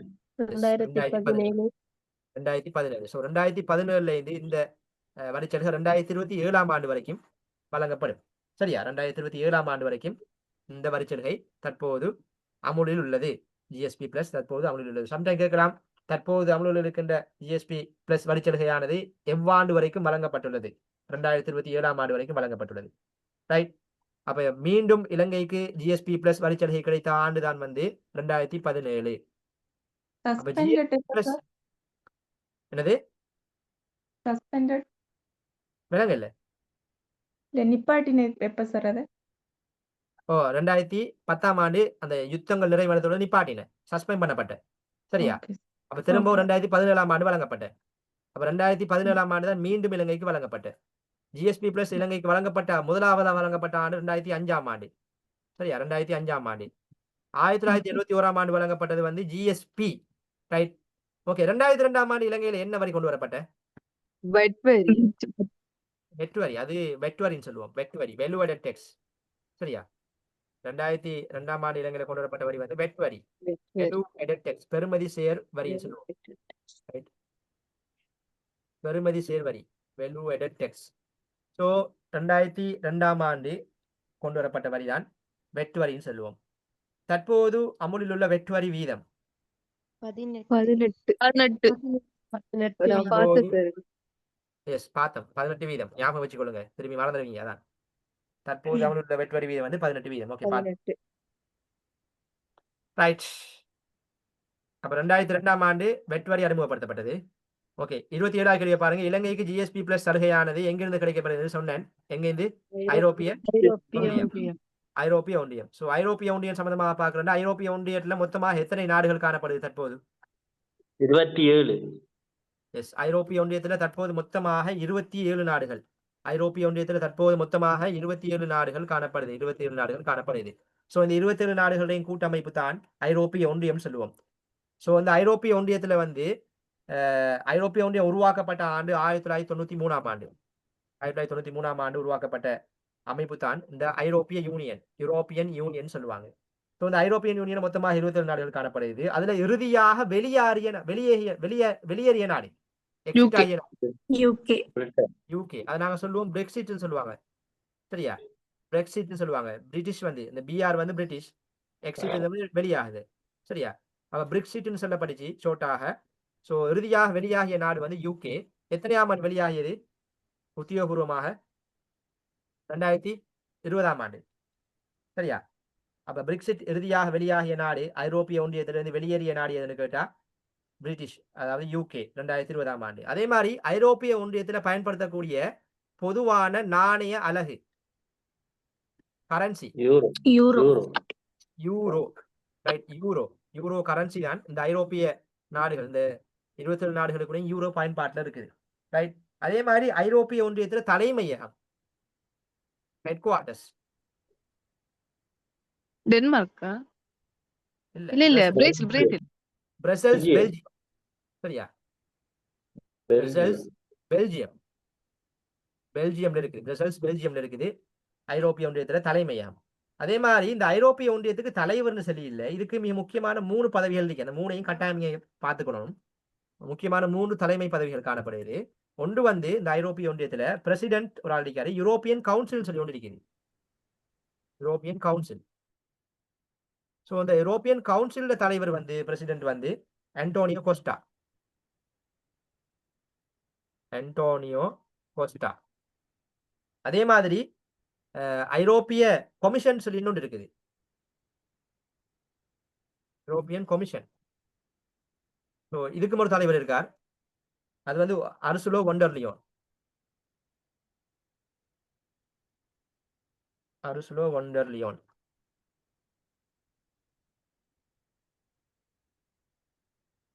ரைட். அதே மாதிரி இன்னொன்று இருக்குது ஐரோப்பிய பாராளுமன்றம்.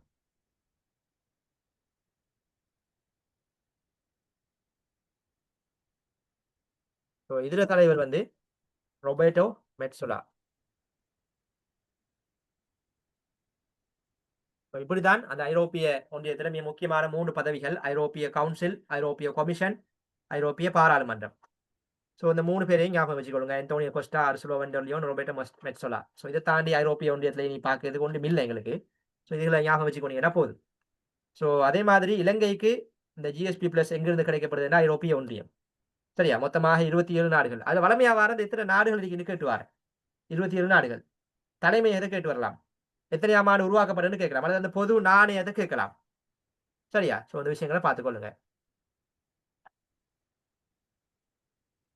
ஓகே, ஏனைய ஆன்சர்ஸை பாருங்க. இலங்கைக்கு இப்ப அண்மையில ஐக்கிய அமெரிக்காவுல இருந்து டெரிஃப் ஒன்று விதிச்சாங்க, அதாவது தீர்வை. எத்தனை பெர்சன்டேஜ்? 20%. ஐக்கிய அமெரிக்காவுக்கான ஏற்றுமதிகளுக்கு, இலங்கை ஏற்றுமதிகளுக்கு விதிக்கப்பட்டுள்ள தற்போதைய தீர்வை 20%, 20%. சரியா, 20%. ஓகே, 28வது கேள்வியை பாருங்க. ஐக்கிய நாடுகள் சபையினுடைய COP30 காலநிலை உச்சி மாநாடு, காலநிலை மாற்ற உச்சி மாநாடு எங்கு நடைபெற்றது? பிரேசில். எஸ், பிரேசில்ல எந்த நகரம்?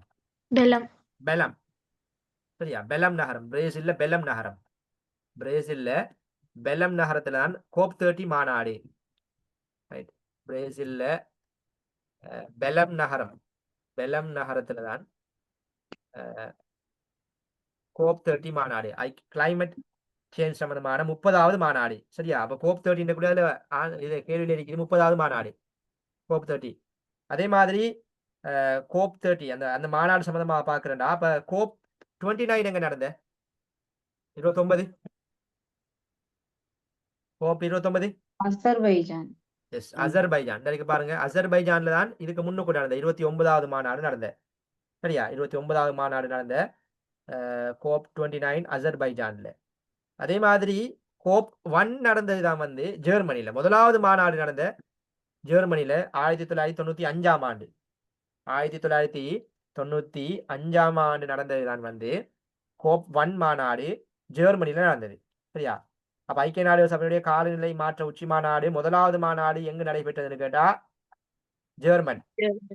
சரியா, எத்தனையாம் ஆண்டு கேட்டா 1995. அந்த வரிசையில 30வது மாநாடு தான் தற்போது பிரேசில்ல நடந்தது. பெலம் நகரத்துல 30வது மாநாடு நடந்த. 29வது மாநாடு அசர்பைஜான்ல நடந்த. அதே மாதிரி 2026ஆம் ஆண்டுக்கு ஒரு நாடு கோரிக்கை விடுத்திருக்கின்றது நடாத்துவதற்கு. எந்த நாடு? ஆஸ்திரேலியா. அதாவது COP31, COP31. சரியா, COP31 வருகின்ற 2026ஆம் ஆண்டுக்கான மாநாட்டை நடாத்துவதற்கு கோரியுள்ள நாடு எதுன்னு கேட்கலாம். ஆஸ்திரேலியா. தற்போது கோரியுள்ள நாடு ஆஸ்திரேலியா. சரியா, ஸோ ஆஸ்திரேலியாவை குறிச்சுக்கொள்ளுங்க. COP31 அடுத்த மாநாடு 2026ஆம் ஆண்டு மாநாடு. ஸோ இந்த மாநாடு இந்த 2030ஆம் ஆண்டு இப்ப COP30 மாநாடு 2025ஆம் ஆண்டு நடந்த இந்த மாநாட்டுற இலக்குகள் என்னன்னு சொன்னா குறிச்சுக்கொள்ளுங்க. இலக்குகள் வந்து ஒன்று 2030க்குள்ள எரிபொருள் பயன்பாட்டை குறைத்தல். ரைட், எரிபொருள் பயன்பாடு அதாவது உங்களுக்கு தெரியும் புதைப்படி எரிபொருள் சொல்லுவாங்க. என்னது, நிலக்கீழ இருக்கக்கூடிய எரிபொருள் இருக்கிறாங்க, பெட்ரோல், கனிய எண்ணங்கள். ஸோ அந்த எரிபொருள் பயன்பாட்டை குறைக்கணும் 2030க்குள்ள எரிபொருள் பயன்பாட்டை குறைத்தல். அதே மாதிரி 2வது இலக்கு வந்து காடழிப்பை தடுத்தல். காடழிப்பை தடுத்தல் 2வது இலக்கு. ஸோ 3வது இலக்கு வந்து பூமியின் வெப்பநிலையை 2 பாகை செல்சியஸுக்கு குறைத்தல். பூமியின் வெப்பநிலையை 2 பாகை செல்சியஸிற்கு குறைத்தல். ஸோ 3 இலக்குகள் இருக்குது. ஒன்று 2030க்குள்ள புதைப்படிம எரிபொருள் பயன்பாட்டை குறைத்தல். 2030க்குள் புதைப்படிம எரிபொருள் பயன்பாட்டை குறைத்தல். 2வது இலக்கு காடழிப்பை தடுத்தல். 3வது இலக்கு பூமியின் வெப்பநிலையை 2 பாகை செல்சியஸுக்கு குறைத்தல். ஸோ இது 3 தான் இந்த வருடம் நடந்த 2 பாகை செல்சியஸா? 2 பாகை செல்சியஸுக்கு குறைத்தல். சரியா? அப்ப இந்த 3 தான் COP30 மாநாட்டினுடைய இலக்குகள். ரைட், COP30 மாநாட்டினுடைய இலக்குகள். இது 2025ஆம் ஆண்டு நவம்பர் 10ல இருந்து நவம்பர் 21ஆம் தேதி வரைக்கும் நடக்கும். ஸோ தற்போது நடந்து கொண்டிருக்குது. ஸோ COP29 பார்த்துட்டோம். அதே மாதிரி 2027ஆம் ஆண்டுக்கும் ஒரு நாடு இப்போதே தயார் நிலையில் இருக்குது. 2027ஆம் ஆண்டுக்கு COP32 எந்த நாடு? எத்தியோப்பியா. ஸோ 2026க்கு தான் ஆஸ்திரேலியா கோரி இருக்கு. ஆனால் ஆஸ்திரேலியாவுக்கு தான் கொடுக்க இல்லை. ஆனால் எத்தியோப்பியாவுக்கு கொடுத்து முடிஞ்சு இல்லையா? ஆஸ்திரேலியா ரிக்வெஸ்ட் பண்ணிருக்குது. அது என்ன முடிவாக இல்லை. இந்த மாநாடு முடிவத்துடன் முடிவாகும். 21ஆம் தேதி தான் முடிவாகும். சரியா? திருப்பி சொல்லுங்க ப்ளீஸ். சவுண்ட் இதை வரேன்னு எதுல இருந்து கடைசியா சின்ன திருப்பி சொல்லுங்க ப்ளீஸ். கேட்குது. ஓகே. 2027ஆம் ஆண்டுக்கு COP32 32வது மாநாடு வந்து எத்தியோப்பியாவில் நடக்குவதற்கு முடிவாகிட்டு. சரி, அது முடிவாகிட்டு. ஆனா 2026ஆம் ஆண்டுக்கு COP31 மாநாடுக்கு ஆஸ்திரேலியா தற்போது ரிக்வெஸ்ட் பண்ணிருக்குது. சரியா? ஆனா அது முடிவாக இல்லை. அதாவது இந்த மாநாடு முடிவாரத்தோட இந்த மாநாடு இப்ப இந்த மாதம் 21ஆம் தேதி முடிவடையும். அதோட தான் அது கன்ஃபார்ம் ஆகும். இந்த மீது கன்ஃபார்ம் ஆகல ஆஸ்திரேலியா கொடுக்குறது தான் ஆஸ்திரேலியா ரிக்வெஸ்ட் பண்ணிருக்குது இப்போதைக்கு. சரியா? ஓகே. ஸோ இதோட எங்களோட COP30 மாநாடு முடிஞ்சு. அடுத்த கேள்வியை பாருங்க. கொஞ்சம் வெயிட் பண்ணுங்க.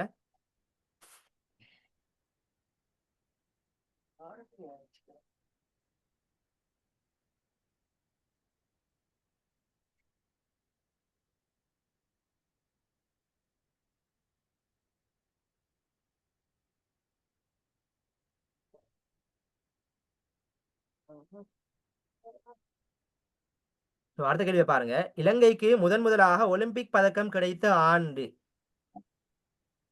1948. 1948. எஸ், இலங்கை சுதந்திரம் அடைஞ்ச அந்த ஆண்டு தான் 1948. ஸோ 1948ஆம் ஆண்டு தான் இலங்கைக்கு முதல் தடவையாக ஒலிம்பிக் பதக்கம் கிடைத்தது. அதே மாதிரி இன்னொரு ஸ்பெஷாலிட்டி என்னன்னு சொன்னா 1948ஆம் ஆண்டு தான் இலங்கை முதலாக ஒலிம்பிக் போட்டிகளில் கலந்து கொண்டது. சரியா? அப்ப 1948ஆம் ஆண்டு தான் இலங்கை முதலாக ஒலிம்பிக் போட்டிகளில் கலந்து கொண்ட ஆண்டும் அதுதான். அதே ஆண்டுல இலங்கைக்கு முதல் தடவையாக ஒரு ஒலிம்பிக் பதக்கமும் கிடைக்குது. ஸோ இலங்கைக்கு முதல் தடவையாக ஒலிம்பிக் பதக்கத்தை வென்று தந்தவர் எந்த நபர்? Duncan White. ஸோ இதுவரைக்கும் ஒலிம்பிக் போட்டிகள் பார்த்தோம்னா ஒலிம்பிக் போட்டி சம்பந்தமாக நாங்கள் இதுக்கு முன்னுக்கும் பார்த்திருக்கோம்னு நினைக்கிறேன். ஸோ 1948 இலங்கையோட தொடர்பாக நாங்கள் பார்க்குறோம்டா 1948ஆம் ஆண்டு இலங்கை முதல் தடவையாக ஒலிம்பிக் போட்டியில கலந்து கொண்டேன். ரைட். அப்ப இந்த போட்டி நடந்தது வந்து எங்கன்னு சொன்னா 1948ஆம் ஆண்டு இந்த போட்டி நடந்தது லண்டன்ல. ரைட், லண்டன்ல நடந்த போட்டி. ஸோ இந்த போட்டியில கலந்து கொண்டு இலங்கைக்கு பதக்கத்தை வென்று தந்தவர் Duncan White. Right, Duncan White. So Duncan White வென்று தந்த பதக்கம் என்ன பதக்கம்? வெள்ளி பதக்கம், சில்வர் மெடல். டங்கன் ஒயிட் வென்று தந்த பதக்கம் வந்து சில்வர் மெடல். அதே மாதிரி இன்னொரு வகையில கேட்கலாம், இலங்கைக்கு முதலாவது பதக்கத்தை வென்று தந்த டங்கன் ஒயிட் கலந்து கொண்ட போட்டி என்ன போட்டின்னு கேட்கலாம். என்ன போட்டி? Hurdles. 400 meter. Yes 400 metre hurdles, 400 metre hurdles தடை தாண்டல். 400 மீட்டர் ஹேர்டல்ஸ், சரியா? 400 மீட்டர் தடை தாண்டல். ஸோ இது அப்படியே ஞாபகம் வச்சுக்கணும். அந்த ஆண்டு எங்க நடந்த, யாரு, என்ன மெடல், என்ன போட்டி. ஸோ இதான் இலங்கைக்கு முதலாவதாக கிடைச்ச மெடல். அதே மாதிரி இலங்கை முதலாவதாக கலந்து கொண்ட ஆண்டும் 1948ஆம் ஆண்டு. ரைட். அதே மாதிரி இலங்கைக்கு இதுவரைக்கும் எத்தனை ஒலிம்பிக் பதக்கங்கள் கிடைச்சிருக்குது? 2. ஸோ அது ரெண்டாவதாக எப்ப கிடைச்ச? 2000 ஆண்டு. 2000 ஜெயசிங்க. எஸ், அந்த போட்டி நடந்தது வந்து சிட்னி, ஆஸ்திரேலியா, சிட்னில நடந்தது. ஸோ அது யார மூலமாக கிடைச்சதுன்னா சுசந்திகா ஜெயசிங்க. ரைட், சுசந்திகா ஜெயசிங்க. ஸோ என்ன மெடல் கிடைச்சா? அதுவும் சில்வர் மெடல் தான். ரைட், அதுவும் சில்வர் மெடல் தான். ஸோ சுசந்திகா ஜெயசிங்க என்ன போட்டியில கலந்து கொண்டார்? 100 metre. 200 metre. 200 metre. 200 metres women's, பெண்களுக்கான 200 மீட்டர் போட்டியில, சரியா? 200 மீட்டர் விமென்ஸ் போட்டியில கலந்து கொண்டார், சரியா? ஸோ இதுவரைக்கும் இலங்கைக்கு இதுவரைக்கும் ரெண்டு மெடல் தான் கிடைச்சிருக்குது. ஒன்று 48ஆம் ஆண்டு, அடுத்து 2000ஆம் ஆண்டு. ஸோ இது அப்படியே பார்த்து வச்சுக்கொள்ளுங்க. யார் மெடல் எடுத்த, என்ன போட்டி, என்ன மெடல், எத்தனையாம் ஆண்டு, எங்க நடந்த, சரியா? அதே மாதிரி நாங்க பார்த்தோம் எத்தனையாவது போட்டி 2024ஆம் ஆண்டு நடந்த போட்டி. 2024ஆம் ஆண்டு ஒலிம்பிக் கமிட்டியில எத்தனையாவது? 33வது போட்டியா நடந்த 2024ஆம் ஆண்டு. ஸோ இதான் உங்களுக்கு தெரியும். என்ன எங்க நடந்த அந்த போட்டி? பாரிஸ்ல, சரியா? பாரிஸ்ல நடந்த போட்டி. ரைட். அடுத்த போட்டி உங்களுக்கு தெரியும், 34வது போட்டி நடாத்தப்பட இருக்குது எங்க? 2028ஆம் ஆண்டு Los Angeles, America. Los Angeles, USA. So அதுக்கு அடுத்த போட்டி 35வது போட்டி, அது எங்க நடத்தப்பட இருக்குது? 2032ஆம் ஆண்டு பிரிஸ்பேன், ரைட், பிரிஸ்பேன், ஆஸ்திரேலியா, சரியா? Brisbane, Australia. ரைட். அதே மாதிரி ஏனைய ஆன்சர்ஸை பாருங்க. ஓகே, இதுக்குடைய ஆன்சர் 1948. இது இலங்கைக்கு முதலாவதாக கிடைச்ச ஆண்டு. ரைட், அது யாருன்னு பார்த்தோம். ரெண்டாவதாக கிடைச்ச ஆண்டு தான் 2000ஆம் ஆண்டு, சுசந்திகா ஜெயசிங்க, சிட்னில நடந்த போட்டி. அதே மாதிரி 1896ஆம் ஆண்டு தான் ஒலிம்பிக் போட்டியில முதலாவது போட்டி நடைபெற்ற ஆண்டு, சரியா? முதலாவது போட்டி நடைபெற்ற ஆண்டு ஒலிம்பிக் போட்டிகள் 1896 கிரேக்கம் எதென்ஸ்ல நடந்தது. கிரேக்கம் எதென்ஸ், ரைட். அதே மாதிரி 2024ஆம் ஆண்டு தான் 33வது போட்டி நடந்தது. அதை எங்கன்னு பார்த்துட்டோம். ஓகே, அடுத்த கேள்வியை பாருங்க. இலங்கையில் தகவல் அறியும் உரிமை சட்டம் ஆனது எத்தனையாம் ஆண்டிலிருந்து அமுலுக்கு வந்தது? ஆன்சர்? சட்டம் கொண்டு வந்த 16ல, அமுலுக்கு வந்து எத்தனை தெரியும்? 2016ஆம் ஆண்டு கொண்டு வரப்பட்ட சட்டம், சரியா? இது எங்களுக்கு தெரியும், 2016ஆம் ஆண்டு கொண்டு வரப்பட்ட சட்டம். ஆனா அமுலுக்கு வந்து எப்பன்னு கேட்டா 2017 பிப்ரவரி, சரியா? அமுலுக்கு வந்தது 2017 பிப்ரவரி. ஏன்னா 19வது திருத்தத்துல தான் இந்த தகவல் அறியும் உரிமை சட்டம் கொண்டு வந்தது. 19வது திருத்தம், அரசியலமைப்பு 19வது திருத்தத்தினூடாக தான் தகவல் அறியும் உரிமை கொண்டு வரப்பட்ட. சோ அந்த சட்டம் என்னன்னு சொன்னா, சட்டத்தையும் கட்டாயம் தெரிஞ்சிருக்கணும். சட்டத்துல பேர் என்ன? தகவல் 16ஆம் இலக்கம் 12ஆம் இலக்க சட்டம். எஸ், 12ஆம் இலக்கம். அந்த சட்டங்களை பார்க்கற நேரம் அந்த இலக்கத்தோட பார்க்கணும், சரியா? அப்ப ஆர்டிஐன்னு சொல்லுவாங்க, right to information act. Right to information act வந்து right to information act number 12 of 2016, 2016ஆம் ஆண்டின் 12ஆம் இலக்க தகவல் அறியும் உரிமை சட்டம். 2016ஆம் ஆண்டின் 12ஆம் இலக்க தகவல் அறியும் உரிமை சட்டம். சோ இது கொண்டு வரப்பட்ட ஆண்டு 2016ஆம் ஆண்டு. அப்ரூவல் பை பார்லிமெண்டால அங்கீகரிக்கப்பட்ட. ஆனா இது நடைமுறைக்கு வந்த, சரியா?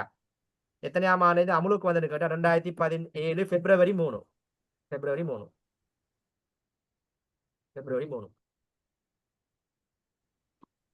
சரியா? பிப்ரவரி 3. ஸோ எங்களுக்கு அந்த ஆண்டை கொண்டு ஞாபகம் வச்சுக்கொள்ளுங்க, பிப்ரவரி 3. ஸோ தகவல் அறியும் உரிமை சட்டமாக நாங்கள் பார்க்குறோம். இது 19வது திருத்தத்தின் மூலம் கொண்டு வரப்பட்டது. இது எந்த அமைச்சுக்கு கீழே செயற்படக்குது? வெகுசன ஊடக அமைச்சு. எஸ், வெகுசன ஊடக அமைச்சு, அதாவது மாஸ் மீடியான்னு சொல்லுவாங்க, சரியா? மினிஸ்ட்ரி ஆஃப் மாஸ் மீடியா அமைச்சுக்கு தான் இது இயங்கும். அதே மாதிரி தகவல் அறியும் உரிமைக்கு கீழால நாங்க கேட்கக்கூடிய ஒரு இன்ஃபர்மேஷன் ஒரு இந்த நாட்டு பிரஜை என்ற வகையில அரசாங்க நிறுவனங்களால மேற்கொள்ளப்படக்கூடிய வேலை திட்டங்கள் அல்லது அரசு அலுவலகங்கள் இருக்கக்கூடிய தகவல்களை எங்களுக்கு ஒரு நாட்டு பிரஜை என்ற அடிப்படையில எங்களுக்கு விண்ணப்பித்து கோரலாம் இந்த சட்டத்துக்கு கீழால. சரியா? அப்ப இந்த இன்ஃபர்மேஷன் நாங்க கோரக்கூடிய அந்த இன்ஃபர்மேஷனை எத்தனை நாட்களுக்குள்ளால அவங்க வழங்கணும்? 14 நாட்கள். 14 வேலை நாட்கள், 14 ஒர்க்கிங் டேஸ், 14 ஒர்க்கிங் டேஸ், 14 வேலை நாட்களுக்குள்ள வழங்கணும் நோமலாக. ரைட். அதே மாதிரி இந்த தகவல் அறியும் உரிமை, இந்த தகவல் அறியும் உரிமை சொல்லக்கூடிய ஒரு உரிமை ஒரு அடிப்படை உரிமையாக, ஒரு ஃபண்டமெண்டல் ரைட்ஸாக எங்களுடைய அரசியல் அமைப்புல இணைத்துக் கொள்ளப்பட்டிருக்குது. சரியா? ஒரு ஃபண்டமெண்டல் ரைட்ஸாக அப்படின்னா கட்டாயம் இந்த உரிமை எல்லா மக்களுக்கும் கொடுக்கப்பட வேண்டும். அது உரிமை மீறப்பட்ட அது ஒரு உரிமை மீறல், ஒரு வயலேஷன். அதுக்காக எங்களுக்கு நிவாரணம் கோரலாம். அப்படிப்பட்ட உரிமை தான் அடிப்படை உரிமை. ஸோ அது ஒரு அடிப்படை உரிமையாக எங்களுடைய அரசியல் அமைப்புல ஆர்டிகிள் 14A அல்லது 14A. சரியா? ஆர்டிகிள் தமிழ் என்ன சார்? உறுப்புரை, உறுப்புரை 14A அல்லது 14A. இதுல ஒரு அடிப்படை உரிமையாக இணைத்துக் கொள்ளப்பட்டிருக்குது, ஒரு ஃபண்டமெண்டல் ரைட்ஸாக. இந்த RTI, இந்த தகவல் அறியும் உரிமை என்பது ஒரு அடிப்படை உரிமை. 14 நாட்களுக்குள்ள கேட்டா கொடுக்கணும். அதாவது நியாயமான காரணம் சொல்லணும். அப்படி செல்ல இல்லைன்னா அது எங்களை உரிமை மீறல். அது எங்களுக்கு அதுக்காக எங்களுக்கு வழக்கு தாக்கல் செய்யலாம். சரியா? சோ இந்த தகவல் அறியும் உரிமை இந்த உறுப்புரைக்கு அமைய 14 நாள் வருது. அந்த உறுப்புரைக்கு அமைய 14 நாட்களுக்கு சாதாரணமாக கொடுக்கணும். சரியா? அதே மாதிரி இன்னொன்று இருக்குது, இந்த RTI கமிஷன் சொல்லுவாங்க, தகவல் அறியும் உரிமை ஆணைக்குழு ஒன்று இருக்குது. நாங்க கேட்டு எங்களுக்கு ஒரு ஏதாவது தகவல் கிடைக்கலன்னா இந்த கமிஷன்ல போய் எங்களுக்கு கம்ப்ளைண்ட் பண்ணலாம். சரியா? அதுக்கு நாங்க சொல்லுவோம் RTI கமிஷன். இதுல சேர்மனாக அண்மையிலோட நியமிக்கப்பட்டார் தயா லங்காபுர. எஸ், தயா லங்காபுர தற்போது தகவல் அறியும் உரிமை ஆணைக்குழுவின் தலைவராக நியமிக்கப்பட்டவர் வந்து தயா லங்காபுர. ரைட். ஸோ 8:42 ஆகுது. எங்களோட கிளாஸ் இதில் முடிச்சுட்டாங்க. அடுத்த கிளாஸ் இந்த பேப்பரை குயிக்காக செஞ்சு முடிச்சுட்டு நான் இன்னொரு பேப்பர் போடுவேன். அந்த பேப்பருக்கு நீங்கள் ரெடி ஆகி கொண்டு வாங்க. நாங்கள் 4 பேப்பர் சரி பார்க்கணும். ஓகே, ஏதாவது டவுட் இருக்கா? நாங்கள் பார்த்த 30 கேள்விகளையும். சார் எஸ் சார் 2032 ஒலிம்பிக் எந்த நாட்டுல சார் நடைபெற போகுதுன்னு சொன்னீங்க? 2032ஆம் ஆண்டு ஒலிம்பிக் போட்டி ஆஸ்திரேலியா பிரிஸ்பேன்ல. Right, Australia Brisbane. சார் அந்த ஜாப்புகளும் ஒரு அந்த சீர்திருத்தங்களும் ஒருக்கா சொல்லுங்க சார். ஓடராவும் ஒருக்கா என்னென்ன இது என்ன? அதாவது நீங்க கேக்குறீங்க கோல்ப்ரூக் கமரன்ல இருந்து குடியரசு யாப்பு. ஓகே, ஓகே, நம்ம செப்பரேட் ஒரு கிளாஸ்ல ஃபுல் அண்ட் ஃபுல்லா பாப்போம். அதனால நாங்க நோட் ஒன்னைக்கு நான் உங்களுக்கு குரூப்ல ஷேர் பண்ண சொல்றேன். அப்படி போட்டுடாம. Okay okay. சரி, வேற ஏதாவது? சார் அந்த 14வது திருத்தம் கொண்டு வரப்பட்ட ஆண்டு எத்தனாவது? 17. 17வது திருத்தம் கொண்டு வரப்பட்ட ஆண்டு எத்தனையாம் ஆண்டு? 2000ஆம் ஆண்டு. 2000. ஓகே, நம்ம மெத்தட் உங்களுக்கு ஓகே, நாங்க படிச்சு தர விஷயங்கள் உங்களுக்கு கிளியரா விளங்குதா? ஆம் சார். ஓகே, நான் உங்களுக்கு கண்டுகளுக்கு கட்டாயம் எங்களுக்கு தேவை. என்னடா நான் கொஞ்சம் ஸ்பீடா போறேன். எல்லாருமே நீ கிராஜுவேட்ஸ் தானே, பட்டதாரிகள். சோ குயிக்கா மார்க் பண்ணிங்கன்னா போறேன். நான் அடுத்த கிளாஸுக்கு கொஞ்சம் ஸ்லோவா தான் போறேன். இப்போ LLB செய்யறேன், A-level குவாலிஃபிகேஷன் வர எல்லா எக்ஸாமும் நான் வெரி ஸ்லோவா போறேன். நீ எல்லாருமே கிராஜுவேட் தான், கொஞ்சம் குயிக்கா போனேன். சோ இதுக்கு அப்புறம் நான் அந்த ஸ்லோவா போறேன் கொஞ்சம். நோட் பண்ணிக்கொள்ள எல்லாம் இருக்கு சார். அதான் ஓகே ஓகே. ஏண்டா எல்லாத்தையும் நாங்க குயிக்கா பார்க்கணும், அதுக்காக தான் நான் அப்படி போனேன். இதுக்கு அப்புறம் நான் கொஞ்சம் மெதுவா போறேன். சார் எஸ், 7வது திருத்தம் அப்பன்னு சொல்லுவீங்களா? ஓ எஸ், 7வது திருத்தம் 1984. எப்போ? 1984ஆம் ஆண்டு கிளிநொச்சி மாவட்டம். ஜாயின் ஆனது அப்போ? எது? கிளிநொச்சி எப்போ சார் ஜாயின் ஆனது? அதான் 7வது திருத்தம். அது ஆண்டு அது 1984. 1984. சரி சார். ஓகே சார், இந்த படிப்பிச்ச தாண்டி ஒன்று கேட்கட்டா? கேளுங்க. என்னன்னா அந்த குழந்தைகள் ஒரு குழந்தை பிறந்து எத்தனை நாளைக்குள்ள அது பதிவு செய்யணும்னு இருக்கு இல்ல சார்? ஒரு இடத்துல 48 நாள் இருந்துச்சு. என்னோட இடத்துல அவங்க இதுல போய் பார்க்க 90 நாளைக்குள்ளேண்டா இலவசமா அது பதிவு செய்யலாம்ன்ற மாதிரி இருந்துச்சு. நாங்க என்ன ஆன்சர் கொடுக்கணும் உண்மையில? நான் பார்த்த மட்டும் 90 நாட்கள் தான் எனக்கு நினைவு. 90 நாட்கள். 3 மாசம். எஸ், 90 நாட்கள், 3 மாதம்.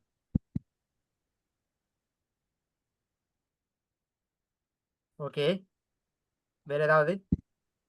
Thank you sir. ஓகே, ஸோ எங்களோட கிளாஸை முடிச்சு கொள்வோம். எல்லாரும் கண்டினியூஸாக படிங்க. Thank you so much. Good night. வணக்கம். அஸ்ஸலாமு அலைக்கும். Thank you sir. தேங்க்யூ.